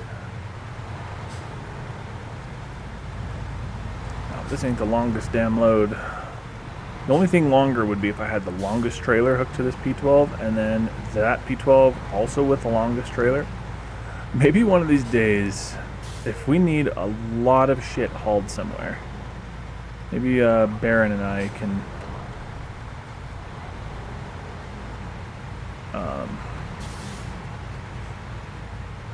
coordinate that. And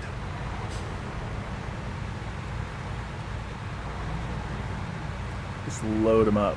He can bring the fuel and the repairs or something, and I'll haul these 2 trucks with the longest trailers fully loaded. I think you can hold 8 single stacks or 4 like double length cargo units. So I think the heaviest ones are like the metal beams. So maybe we'll have to load it up with metal beams and just see if we can make some crazy hard haul with it. Oh shit. I didn't realize that was so steep. I'm on the trailer view so I can see both vehicles a little more easily. Chill out, back truck.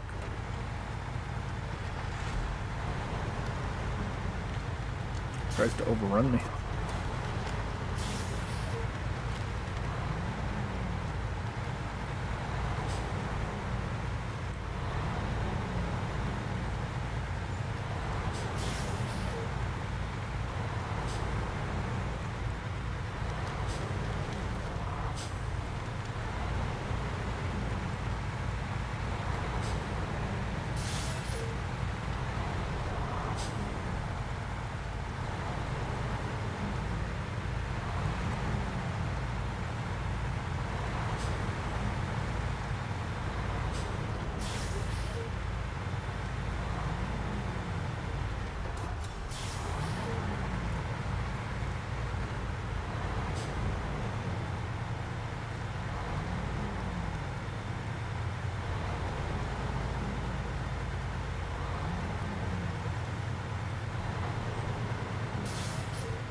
Oh shit. Trailer caught that pole. Slapped me around.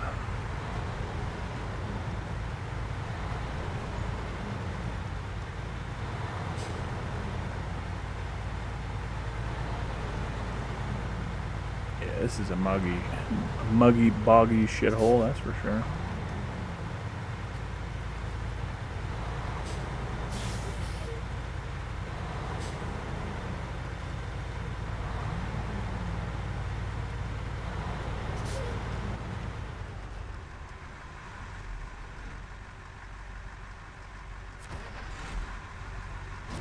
Cargo management.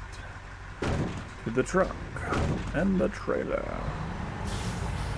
Let's see if I can do it from this truck for the back truck, or if I have to get into that truck. Oh, I guess that makes sense. I do indeed have to get into the truck. Alright. We are loaded to the teeth. I think this is one of the, like, most difficult loads you can even take. Logs, specifically, I mean. Am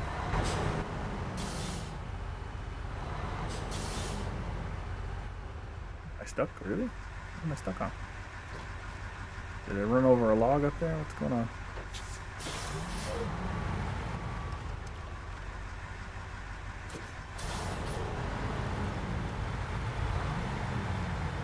No, don't roll the trailer.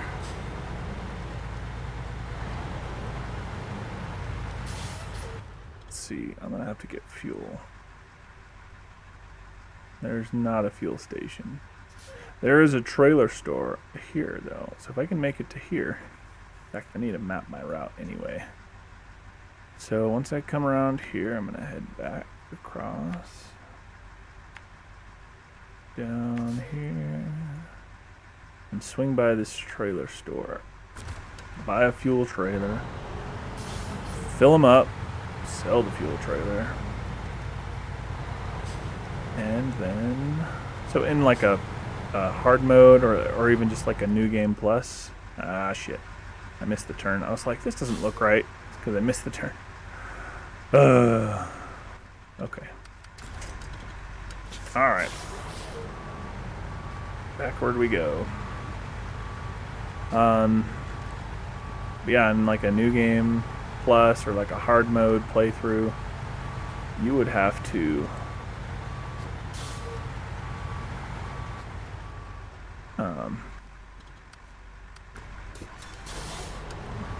really make sure you had your routes planned with fuel in mind, because when it costs money to buy the trailers and you only get a portion of it back, you know, you'd have to do the math on whether that would be more expensive, especially if they sell for even less after using fuel out of them. And technically there's even settings to make it to where it you can't sell them, or they don't sell for anything. So you just buy it for the fuel, and then that's all it would be.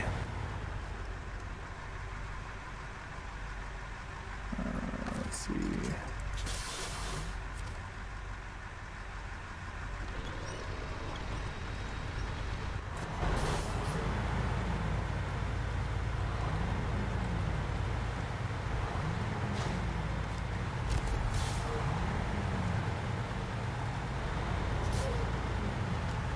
This is such an obnoxious thing I'm trying to do. It's the kind of shit I like to do, though, alright? Don't ask me why.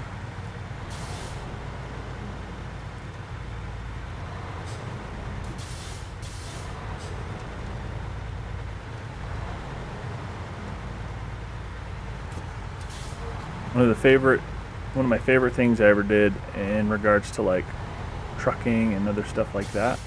Oh, why are you trying to run that log over, you stupid ass truck? One of my favorite things was when I was in the Army, I got to drive, I can't remember what its official name was, but everybody called it. It might have been its name, or it just might have been a nickname, but they called it the Super Het. It's a massive, massive truck. It's what they use to haul the M1 Abrams tanks. And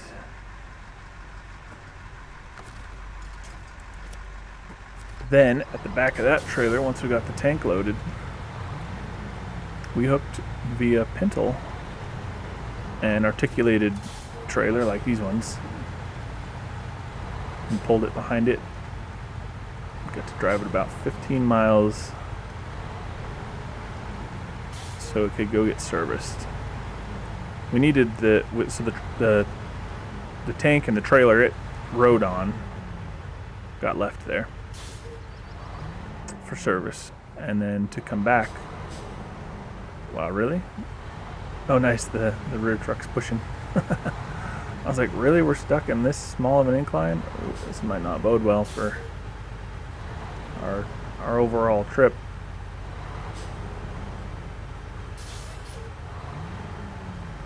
This is not very steep, and it is struggling.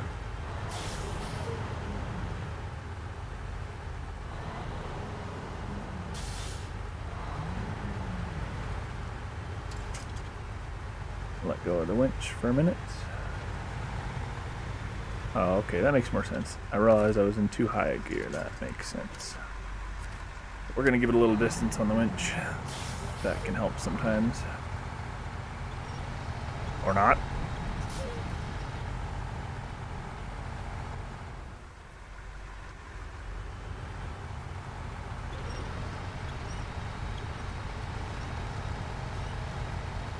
Alright. Come push, truck. Come push.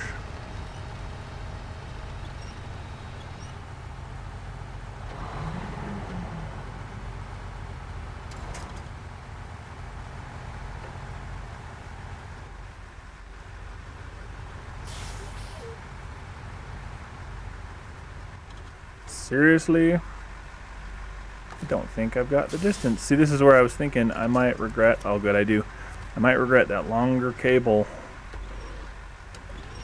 from that better winch that I haven't gone and got yet. I honestly might, I might ought to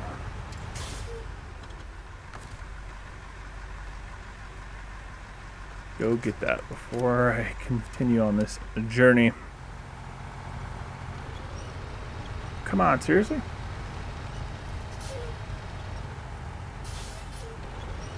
I'm at the top of this little shitty incline I'm on. Wow, that's cute. So realistically, that's not how it would work. You have far more torque in the lower gear, but I didn't start moving until I had put it back into the higher of the low gears. Yeah, this is not going to work the way that I was hoping it would, because this damn rear truck is not following appropriately. It's trying to cut these damn corners way too short.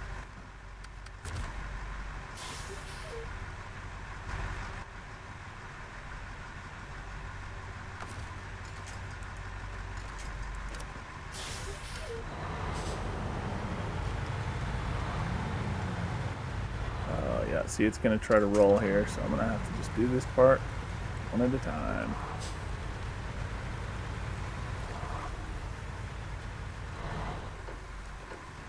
Till the straight portion.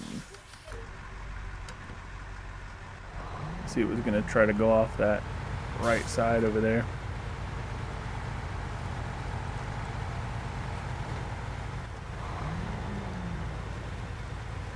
These are not top heavy, relatively speaking, but these logs make it very top heavy.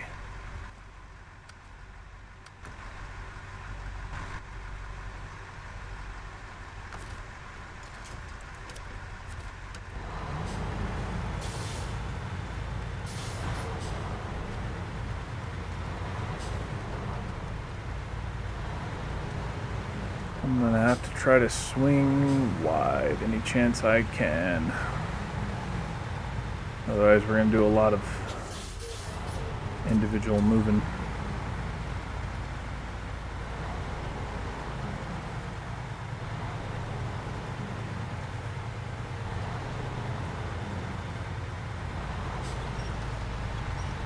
If I get it to follow a little more closely, I think it will help some.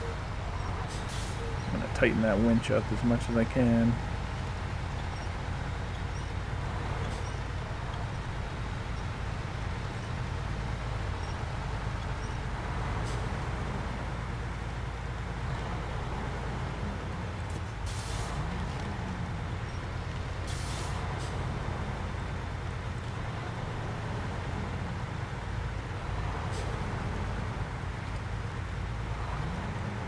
Yeah, I'm not going to make it to that other... I'm not going to make it to that trailer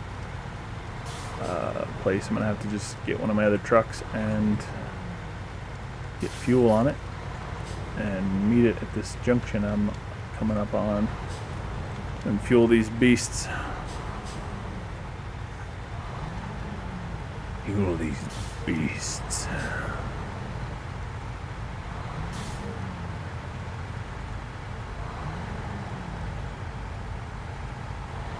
Come on, you can do it.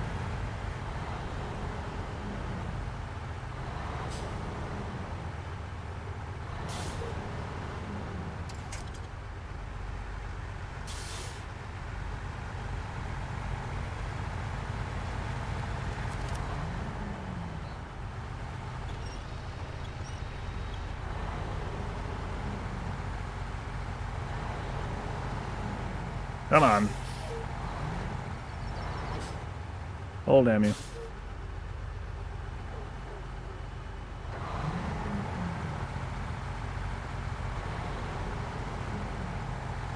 It's like stuck on nothing.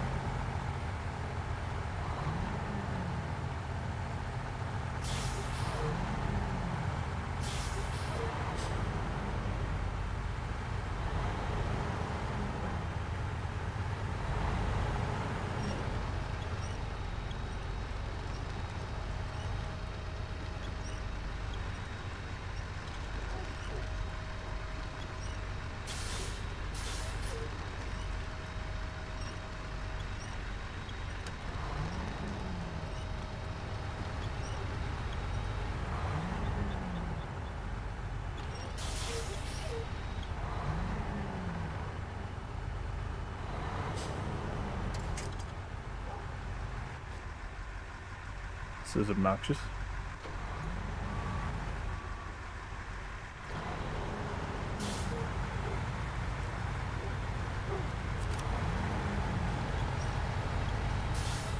Come on, you filthy pig.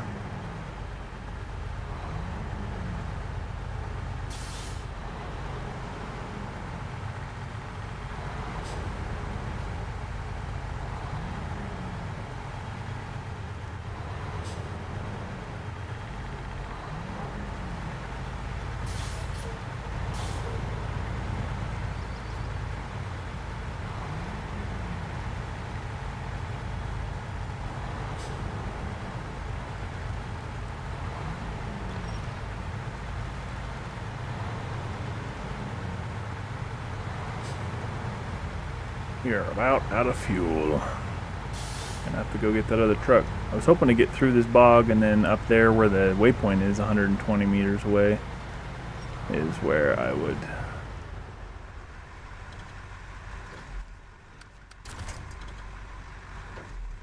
have right where I would have gone right, and that's where I was hoping to get to in order to fuel. But we are going to put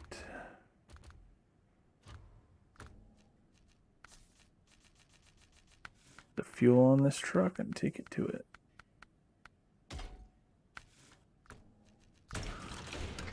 I'm a coming, boys.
And don't you roll, damn it. You're the save the other truck's truck. You can't get stuck and flip.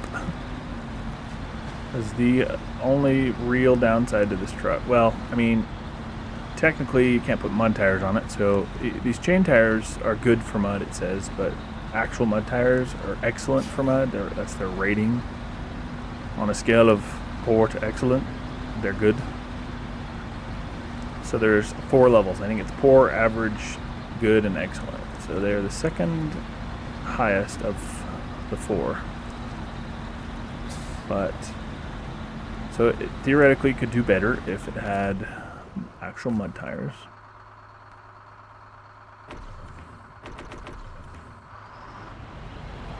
And also, if it didn't roll so easily. But otherwise, it's a fan-damn-tastic vehicle.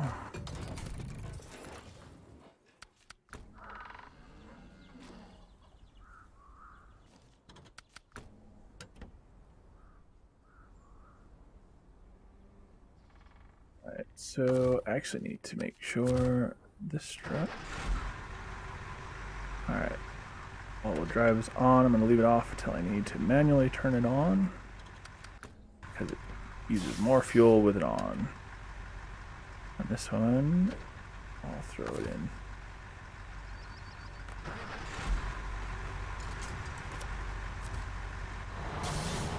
O plus with all-wheel drive to get through the mud. Bet money I'm gonna need it.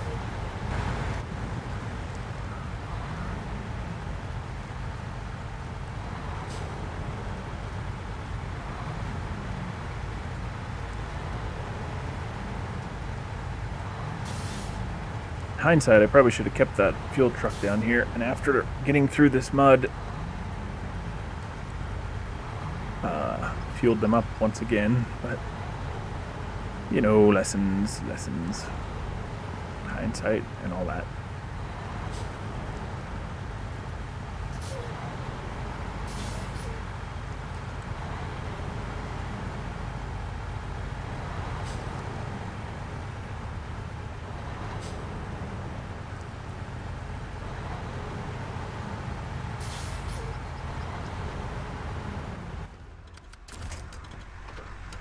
We need the all-wheel drive.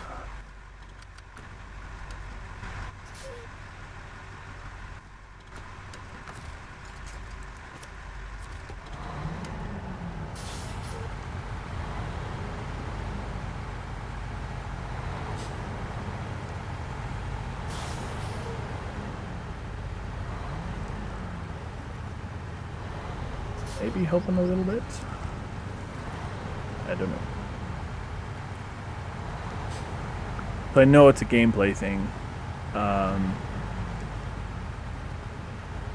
because you just can't replicate actual like distances to things. You know, it's a condensed form for the purpose of entertainment and enjoyment.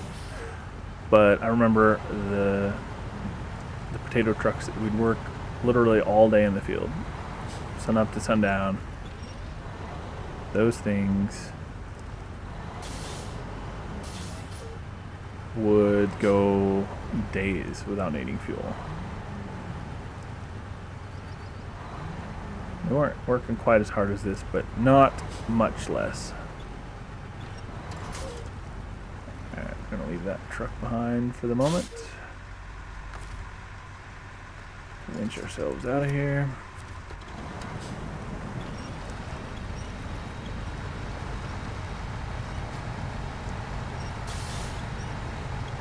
Let's see, I would have started with another 50 or so liters of fuel. Almost 60 now.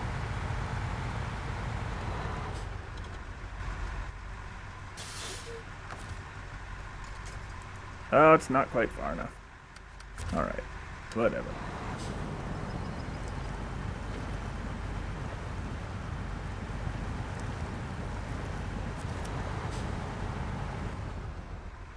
Connected now. Is it from left to left though? Because I really hate it when it does that. Or when it doesn't do it right. It looked like it was from the left of the truck to the right of the trailer. Oh, you dirty whore. I forgot it disconnects the winch when you... Oh, shit. Don't lose the logs.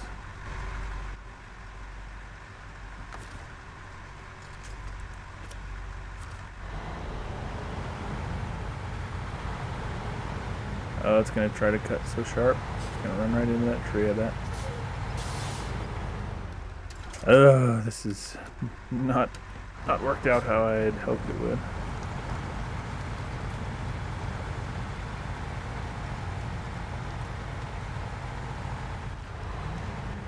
Alright, you chill over here.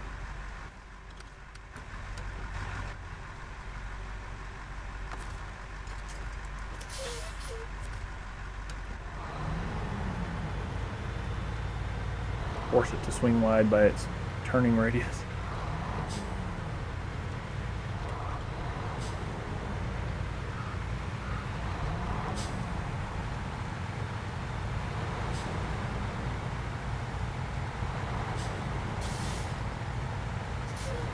On the road again.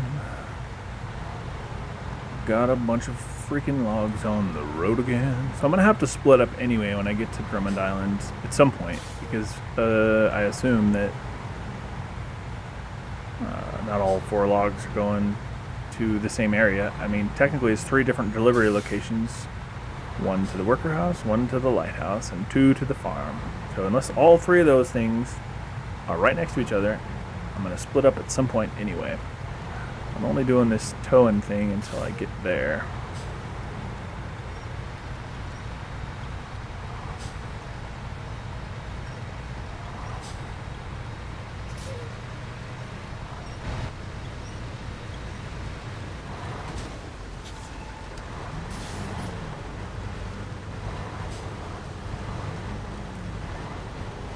Why are you cutting so sharp? Your trailer's going to hit almost.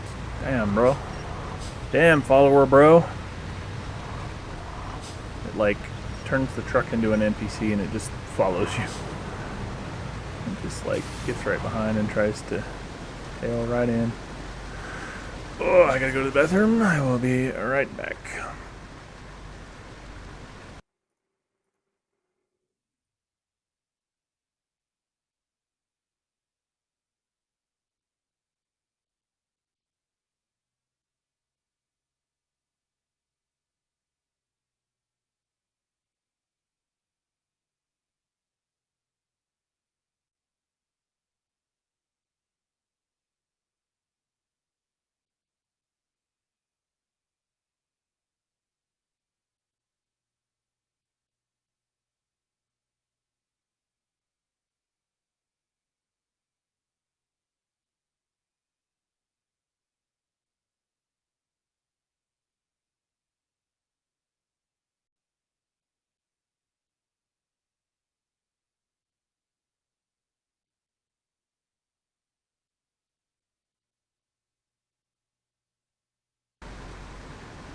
All right. I have burbed.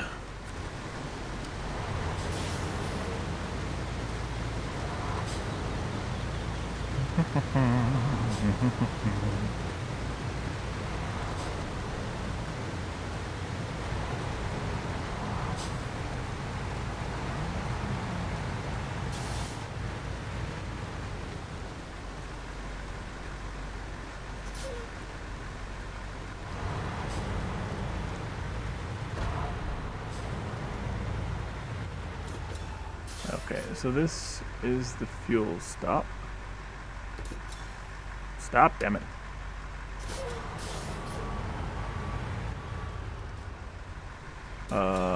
Actually, what I'm gonna have to do, I was gonna unhook here this truck and get the fuel thing, but I'm gonna have to get it in the rear truck because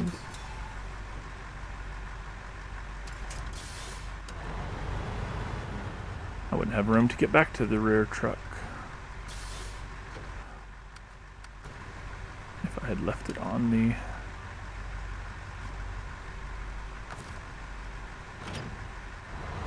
dam back there. Oh shit. No, why are you rolling? I guess it makes sense because it's on the hill, but still.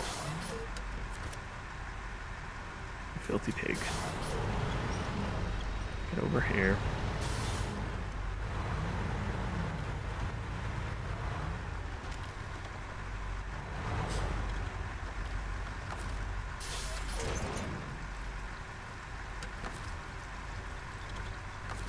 Detach without you rolling.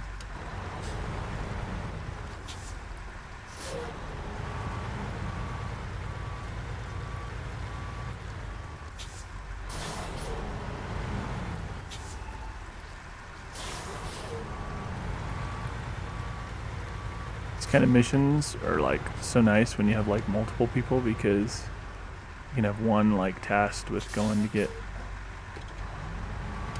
the fuel for the ones hauling, and then like, you know, bring a fuel add-on with a service trailer, the repairs and the fuel ores.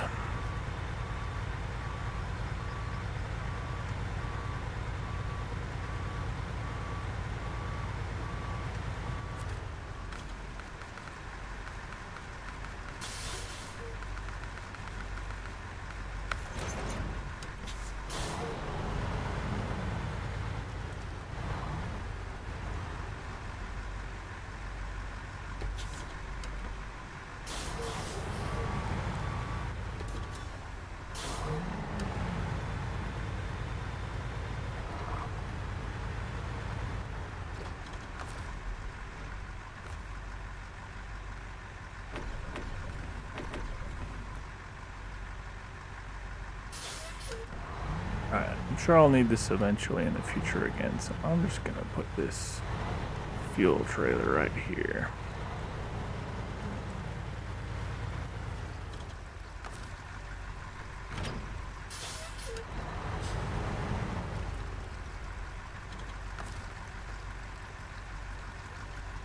Give me my mouse, damn it.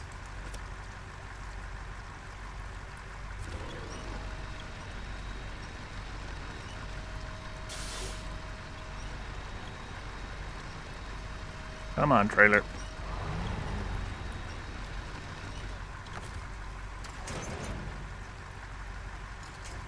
Ah, not close enough.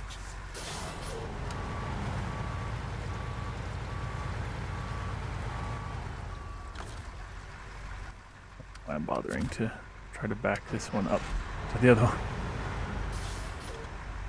Should just pull the other one forward.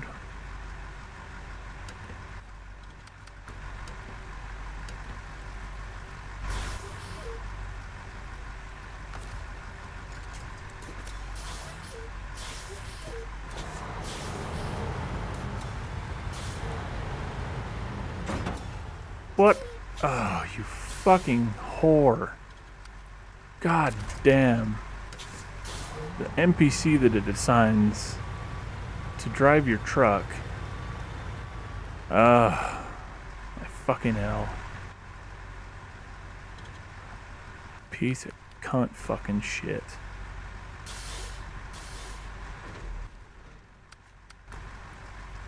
Stupid, goddamn worthless piece of shit.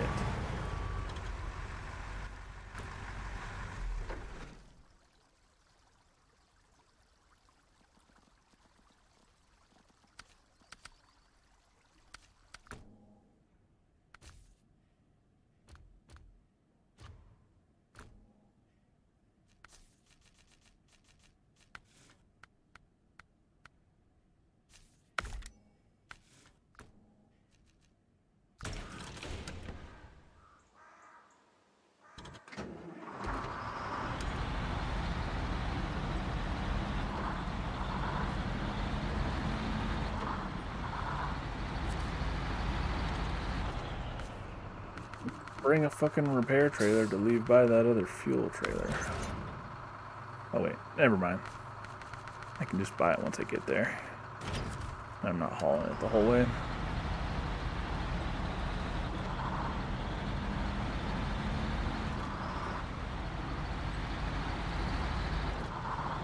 Oh, suppose there's a chance that I would have needed this truck somewhere along the way anyway with a log carrier.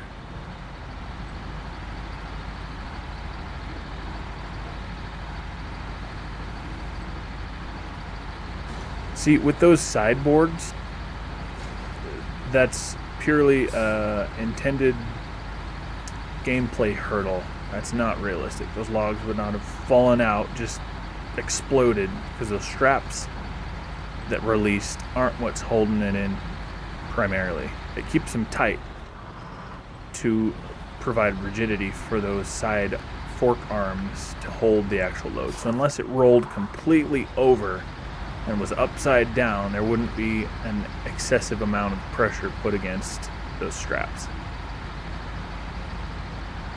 So just rolling like 45 degrees over at an angle would not have fucked the logs up like it did. That's not realistic at all. That is purely for the purpose of game design.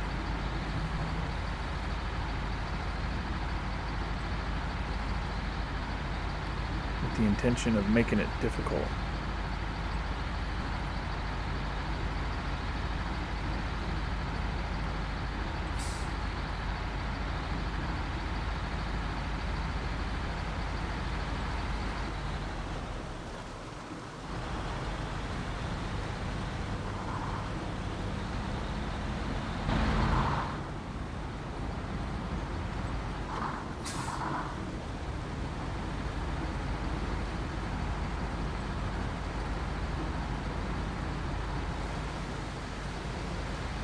So apparently, the original game in this series was Spin Tires, and then there was Mud Runner, and then now SnowRunner. Apparently in both, I think even in Mud Runner, you actually had to like shift. You'd use your mouse to like move a virtual gear shifter. Let's see.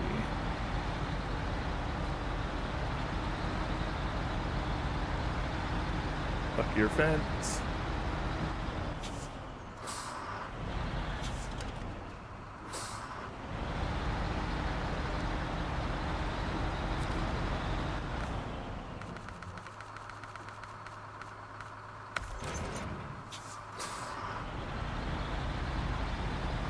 Theoretically, had I brought a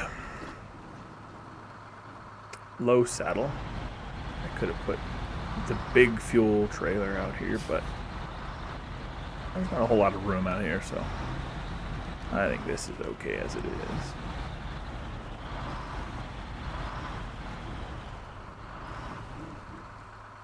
Alright, for now I'm leaving this trailer hooked up. It will help to anchor me. Oops, didn't mean to honk. Anchor, crane mode.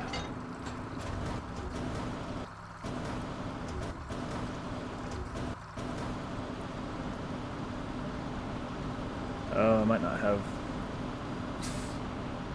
the distance I need here.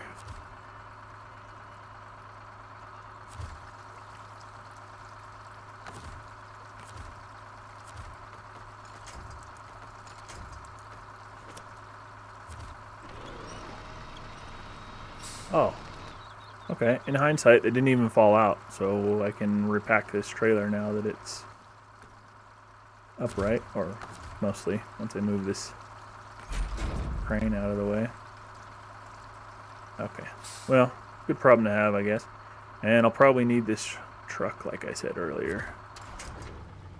So I will turn that off. Actually, shit. It's probably going to be easier, since I've already got it hooked up, to do the old repairs. On right here with this trailer.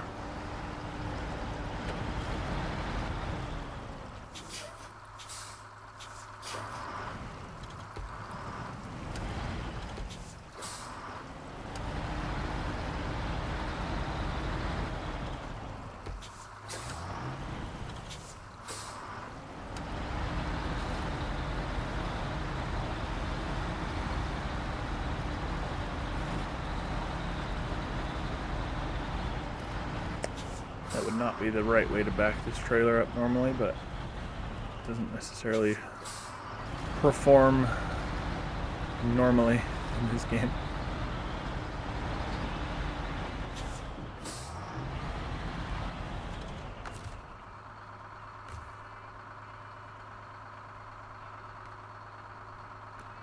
I guess that one didn't have any damage anyway.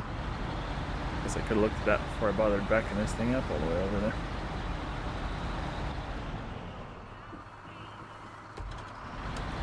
So theoretically, what I could do if I get stuck or need fuel and or repairs is I could just winch this fuel trailer and bring it with me. For now, I will simply leave it here. Top it up on fuel. Will it let me? Oh, nice. I can fuel the other one too. Not the back one though. I probably can when I go past it though. Don't necessarily need to because I did that. There we go.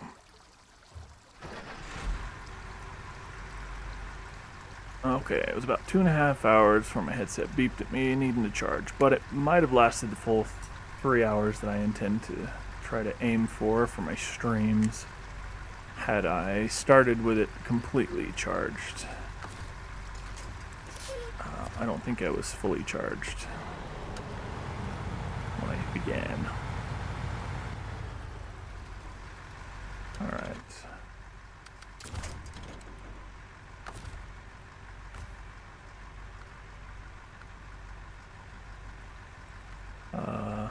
It lets me pull from the truck that's not right next to it, but not from the trailer that is right next to it. I'm only a tiny bit low, but fuck it, I'm right here. Oh, never mind. I just am an idiot.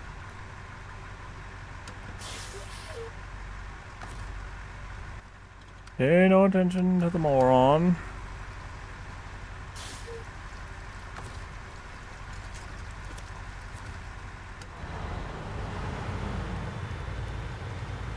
Alright, here's to hoping I don't need that log truck and or fuel or repairs.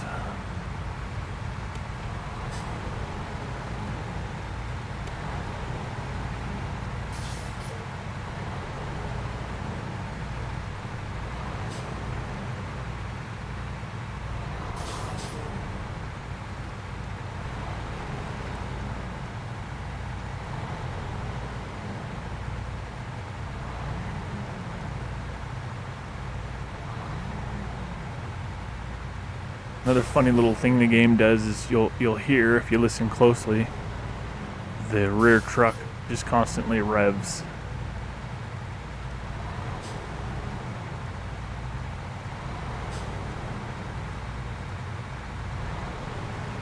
You hear it? It's like, what are you doing back there, NPC? Not driving that truck, that's for sure. Herper derp assing in that truck is what you're doing.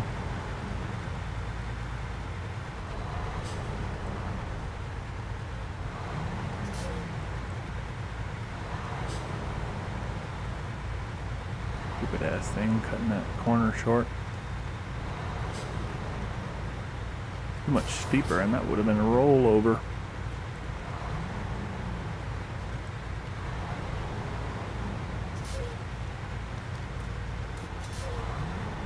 This is like a kind of roundabout way to have like an NPC follower in a sense.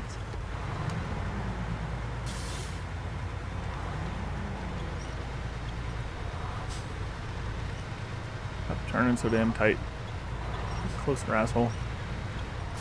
Cutting those corners so freaking short. Swing wide, bro. You're driving a truck.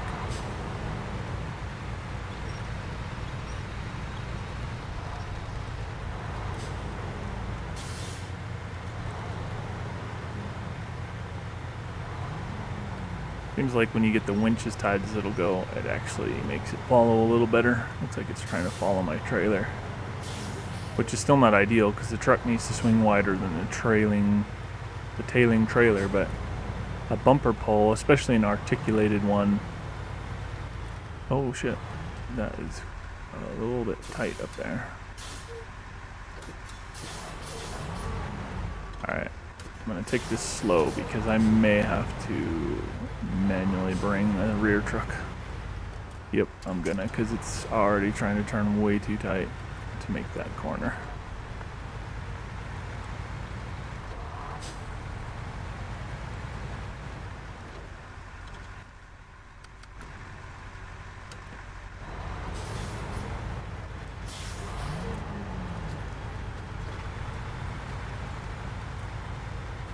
Got to do a little bit of rock climbing there, buddy.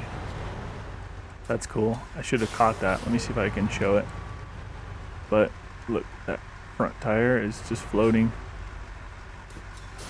It's anchored by the other 5 tires being on the road still, or like on, you know, on the ground and not floating.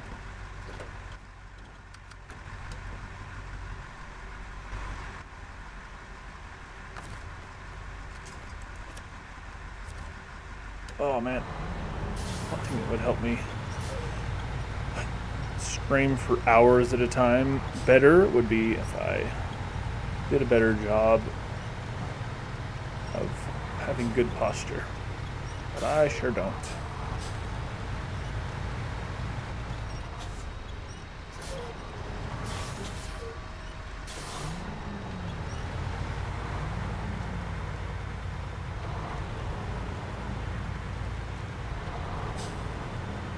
I got pretty bad posture. I got a good chair that, you know, keeps my back in a good position when I'm leaning back, but sometimes I need to sit forward, and then when I'm sitting forward, that's when I got garbage posture. Oh, let me adjust a little bit here. Hold on. There we go. Getting a little better now.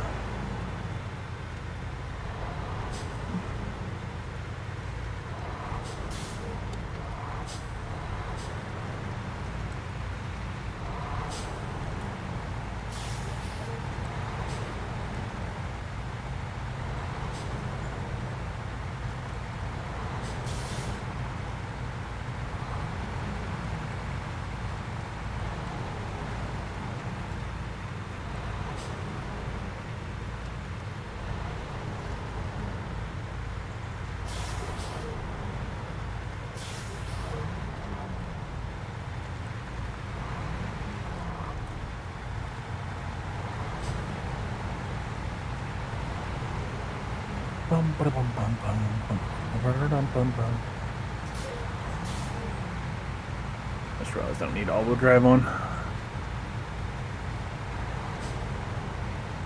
Give me about 20% fuel efficiency.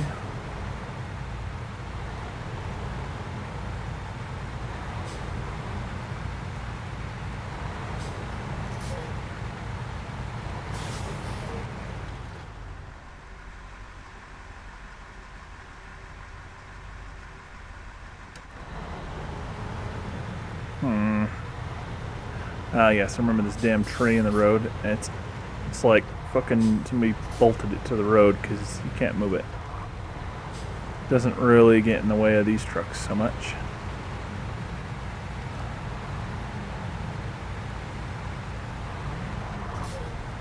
I think that guardrail is keeping that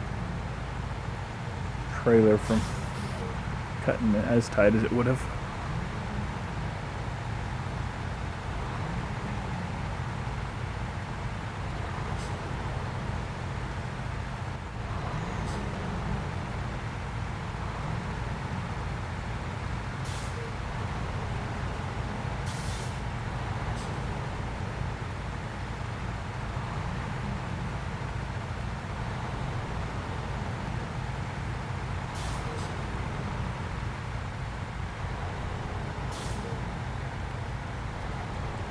We're almost to the next area.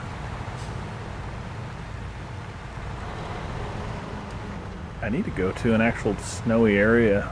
There's plenty of them. I just haven't really spent much time in any of them because I've just been doing all these starting area missions. But the snow areas, you know, being SnowRunner and all. In fact, I might even, after this, I'll show you guys that mission that I ran a bunch of times in a row to level up quick. It's really efficient.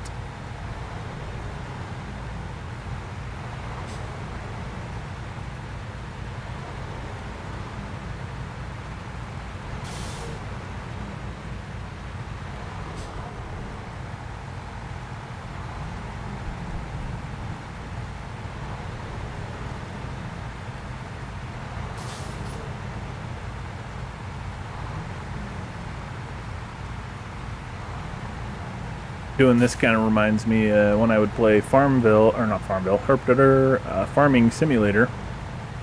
Way back in the day, I would always get the mod that allowed you to hook multiple trailers on, because realistically, that all you do is weld a pintle on the back of whatever trailer, and then the next trailer hooks to it, and you just do that, you know, and you can theoretically pull as many trailers as you want. Whoops, climbing the guardrail over here. This truck's so big though, as long as you don't hit it with a lot of speed, it usually doesn't damage it. It's just so massive that it just climbs right over it.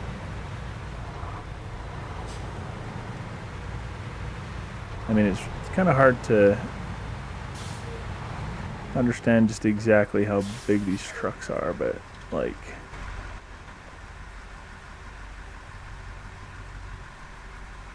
I mean, there's the dude inside there. So that's like a person. Looking like a little kid inside a giant truck.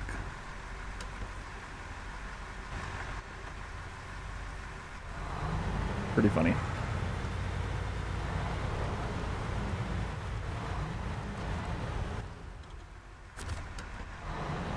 I don't remember this little bridge here, but so I was worried for a second I went the wrong way, but I am going the right way. I think before I repaired it, it was just a kind of shitty, steep little... Come on, get your damn tire up on there. It's just this little shitty little... Well, I guess it's not that thin. It's kind of a muddy looking mess, though. Come on, don't drop that trailer off the back there.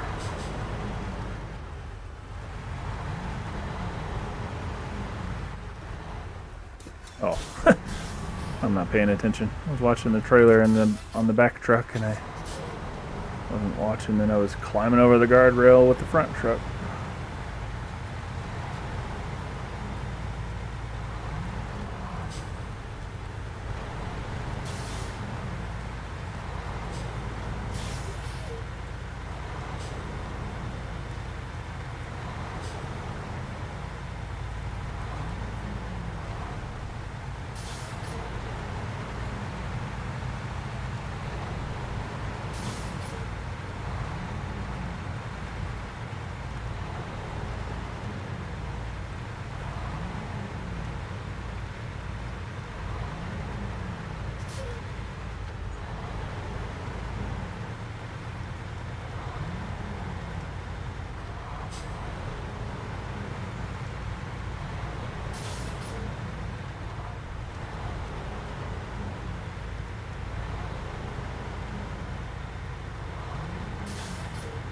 Kind of seemed like it was trying to shift a bunch, but it's just that damn rear truck rubbing a bunch of times.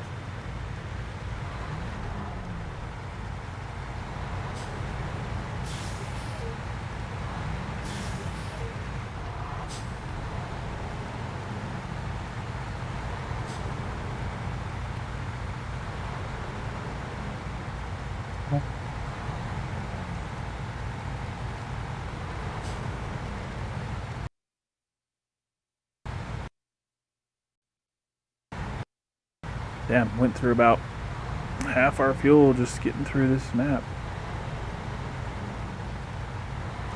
Which is saying a lot, because this thing holds more fuel than most vehicles. I don't think there are many vehicles that hold as much or more.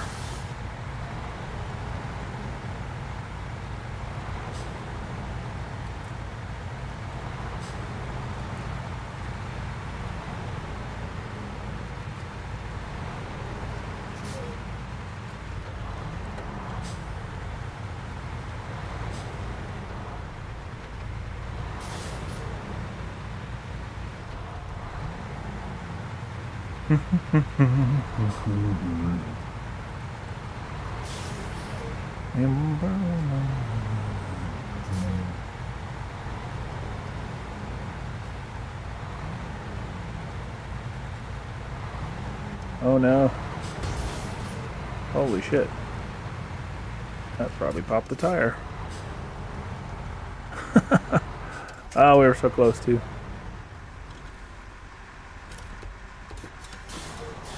Alright, get off of there.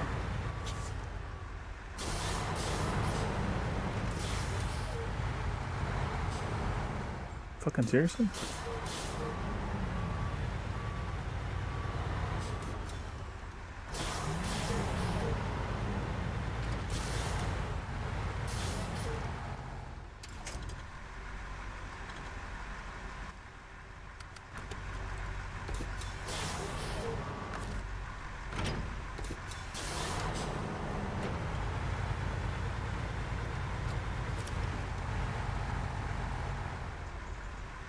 Fuck you, trailer. These log trailers are designed so poorly.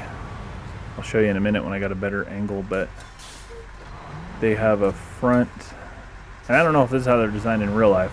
So if they're this way in real life, then they did a great job of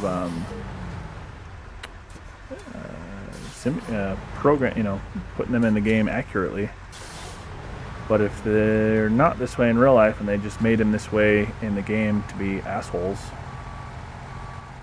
just to make something artificially harder than it needs to be, then fuck those guys. But the front of them, front of these log trailers,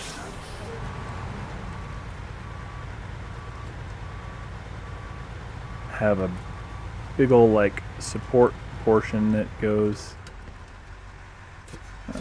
Let's see. I was thinking, oh, I could turn around and pull it, but I'm not gonna have room to turn around. I'm just gonna have to pull it backward from the front.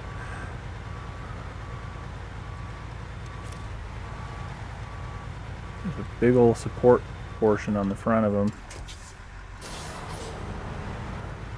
that hangs down so low, like it functionally is useless. It doesn't need to be there. I'll show you once I get hooked up to it. Oh, you fucking... Get over here, you piece of shit. So, let's see. Yeah, right there. See how far down that hangs? It's like halfway down the tire. So any, like, amount of depth that you're traversing, you know, I mean, in this specific situation, I fucked up. You wouldn't go over those cement pillars normally. Like, that was just me screwing that up. But I've been stuck in places that I should not have been stuck. And that was why. And it just reminded me of that. Shitty damn...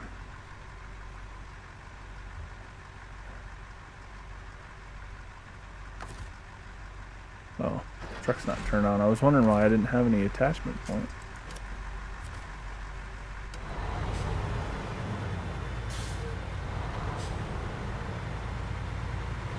I think this is another... Is this another trailer area? Yeah, okay. I don't know what my fuel and service is going to look like up in the old other area. So I'm going to just go ahead and get the fuel trailer.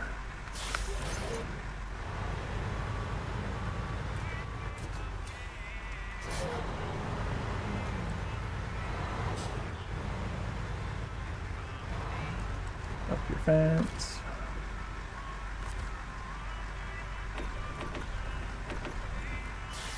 Fuel, that was up. And then let's see.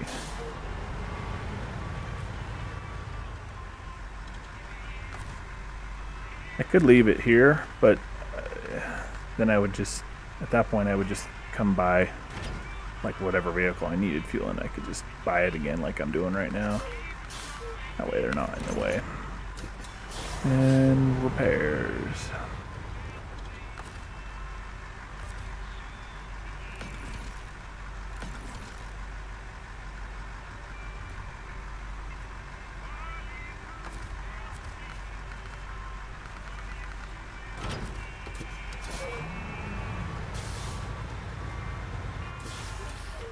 Duck your fences.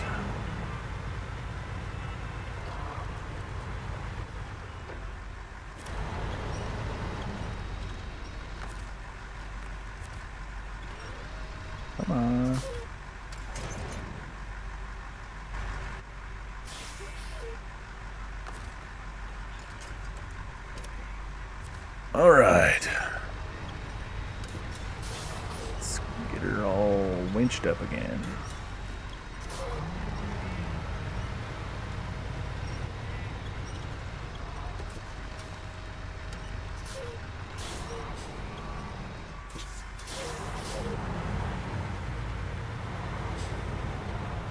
Fueled and repaired. On the road again. Driving out to Drummond Island again. Like the 5th time. Better not be like a fucking garage or something. Is this a garage that I just haven't unlocked? I'll be pissed. Well, I guess it didn't make much of a difference because the log station in this zone is still clear back up by the other garage.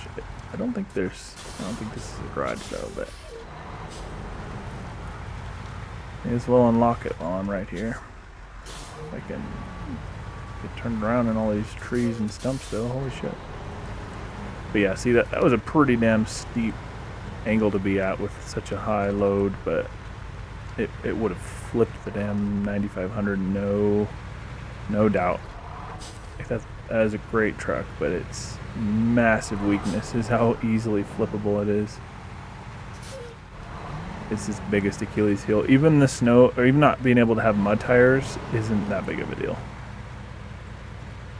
That'd probably be one of the most appealing mods to me personally, is a mod that allows you to put all the attachments within reason, hell, and all of the tires on any truck. Like, you know, obviously not putting the big truck attachments on the small vehicles or the big truck tires on the small vehicles, but I mean, you could still do it theoretically. You just need to make them super wide or give them a hell of a lift, and you know, you'd need lug nut adapters, because the lug pattern on a small vehicle is generally going to be like a 5, like a star, as opposed to like 6 or even 8 on these big trucks. So you just have to have like an adapter plate. But you could do it, but I don't even necessarily mean that for the mod. But I mean, like, you know, all the attachments that this thing can't have, there's no real good reason that it can't. It's purely a gameplay reason. It's not realistic or makes any sense. It's just for the gameplay. So that would be a good mod, in my opinion, to be able to put mud tires on any vehicle.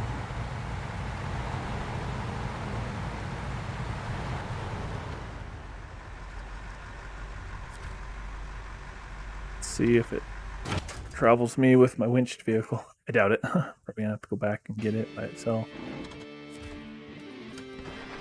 Yup. Oh, I was wrong. Alright. I was just clipped into it.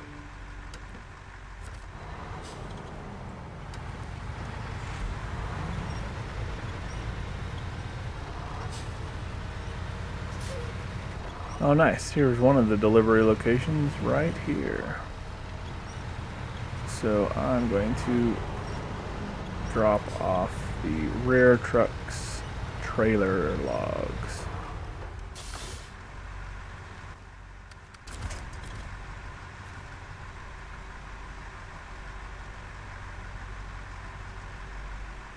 I guess it won't let me pick. That's unfortunate. Not a huge deal, but still annoying.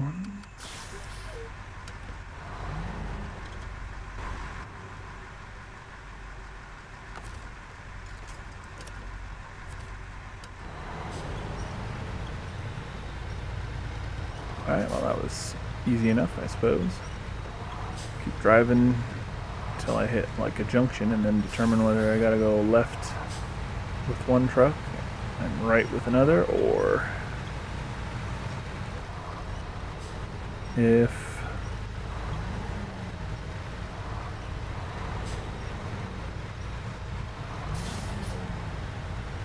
stop cutting corners so damn sharp, making me screw shit up on the front truck, trying to swing wide.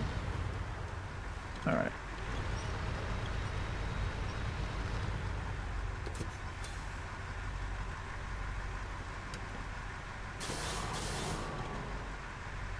Let's see. Man. Okay, well, they're going to about the same place until right about here, which isn't too far, and then we'll make my way down here with one load, and then over here with the other. That won't be too bad.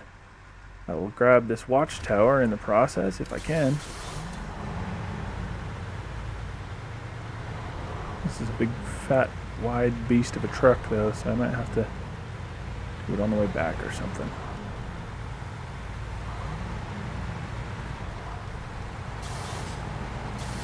Unfortunately, I won't have to go too far back to deliver the trailers to resell them. Because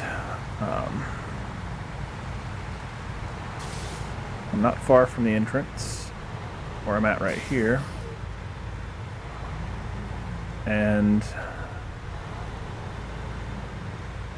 the trailer store was just on the other side,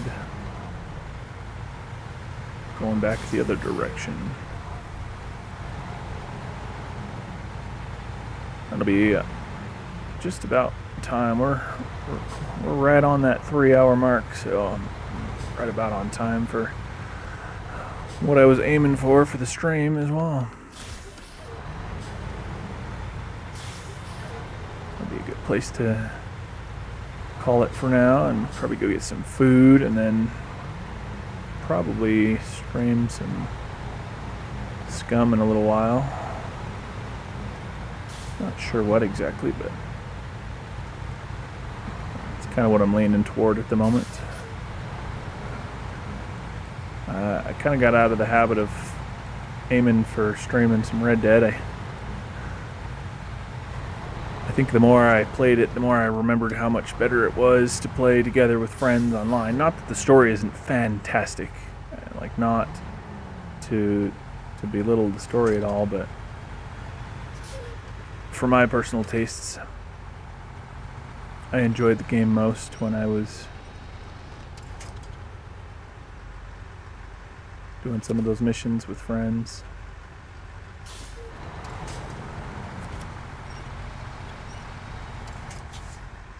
Come on, you piece of shit.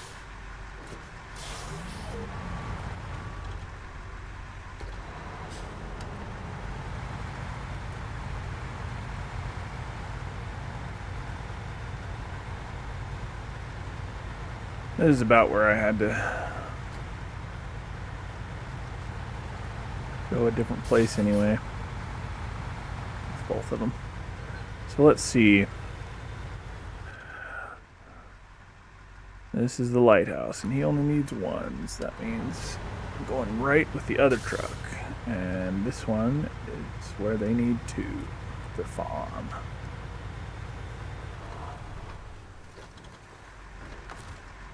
Alright. I'll leave this truck here.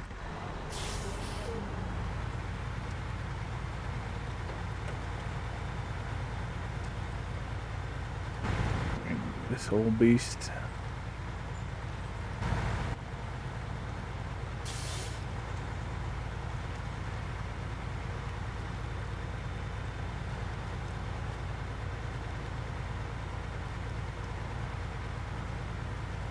Bum bum ba-dum ba-da-dum.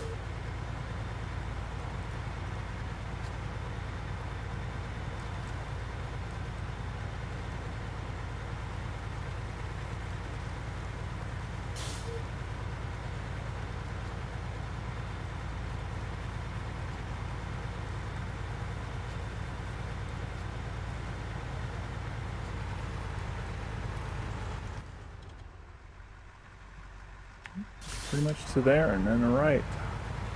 Take a right at that turn.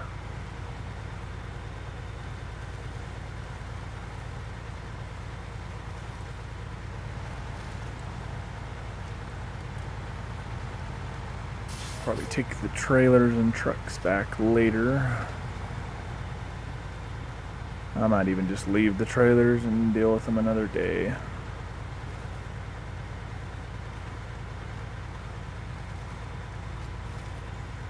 in hindsight, I was thinking I should have done that with the service trailers, just leave it where it was, and if ever I found that it was in the way, delete it then or move it out of the way or whatever. Have a service trailer in a spot, worst case scenario, instead of just deleting it. Because in either scenario, I'm out the money it cost me to buy it. But by leaving it, it's either there to help me and or something I can potentially return at a later date for the money if ever I found I needed it. Down to 328,000 because buying a second one of these massive, super expensive trucks. It's about 200 grand between the truck and all its upgrades. So this thing is super long, which is why it has a larger turning radius, but it actually turns pretty sharp. It's so long it would have a way worse turning radius if it didn't turn fairly sharp, all things considered.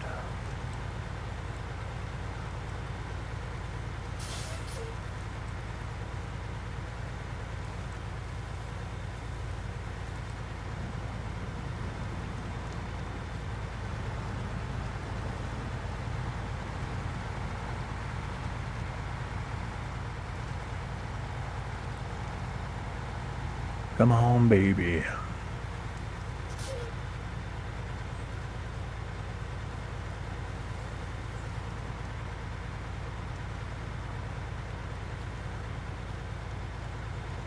Almost there.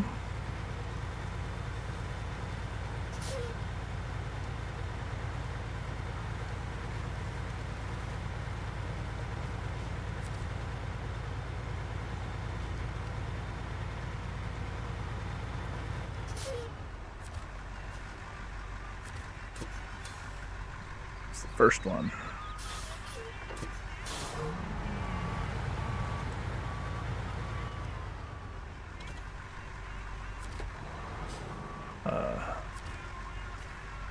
There we go.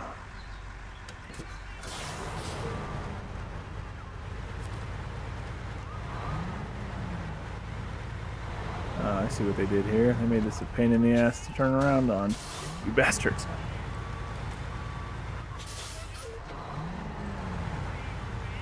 Also, with this big bumper, that wouldn't have done a damn thing to the engine.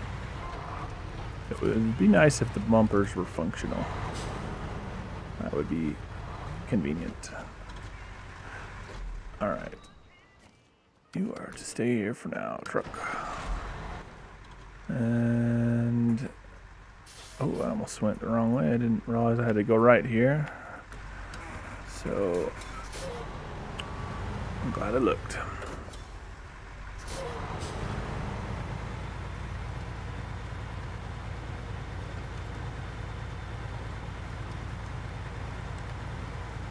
Don't know how well this path is going to work for this truck, but we're going to find out.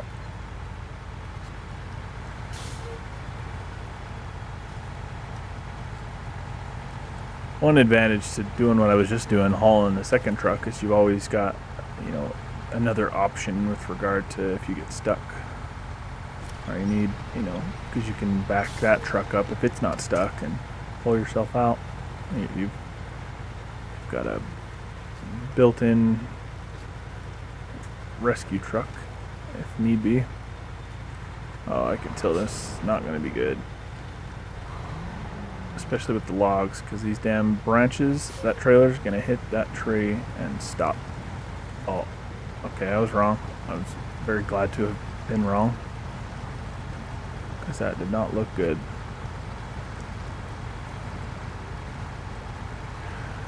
Come on, you old beast. You got her.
Come on, baby.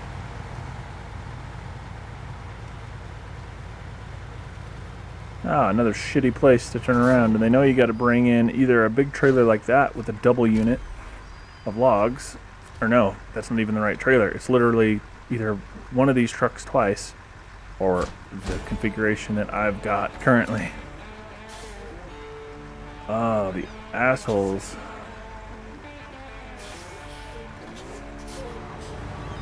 These filthy cunts knew what they were doing. They fucking did it anyway.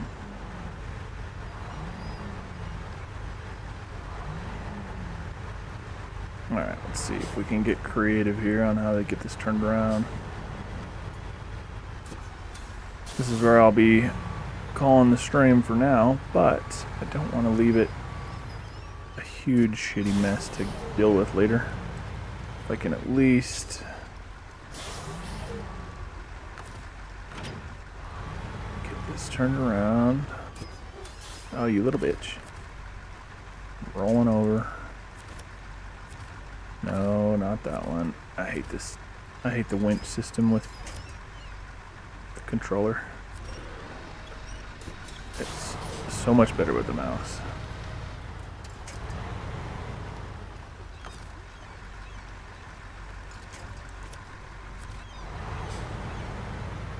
All right.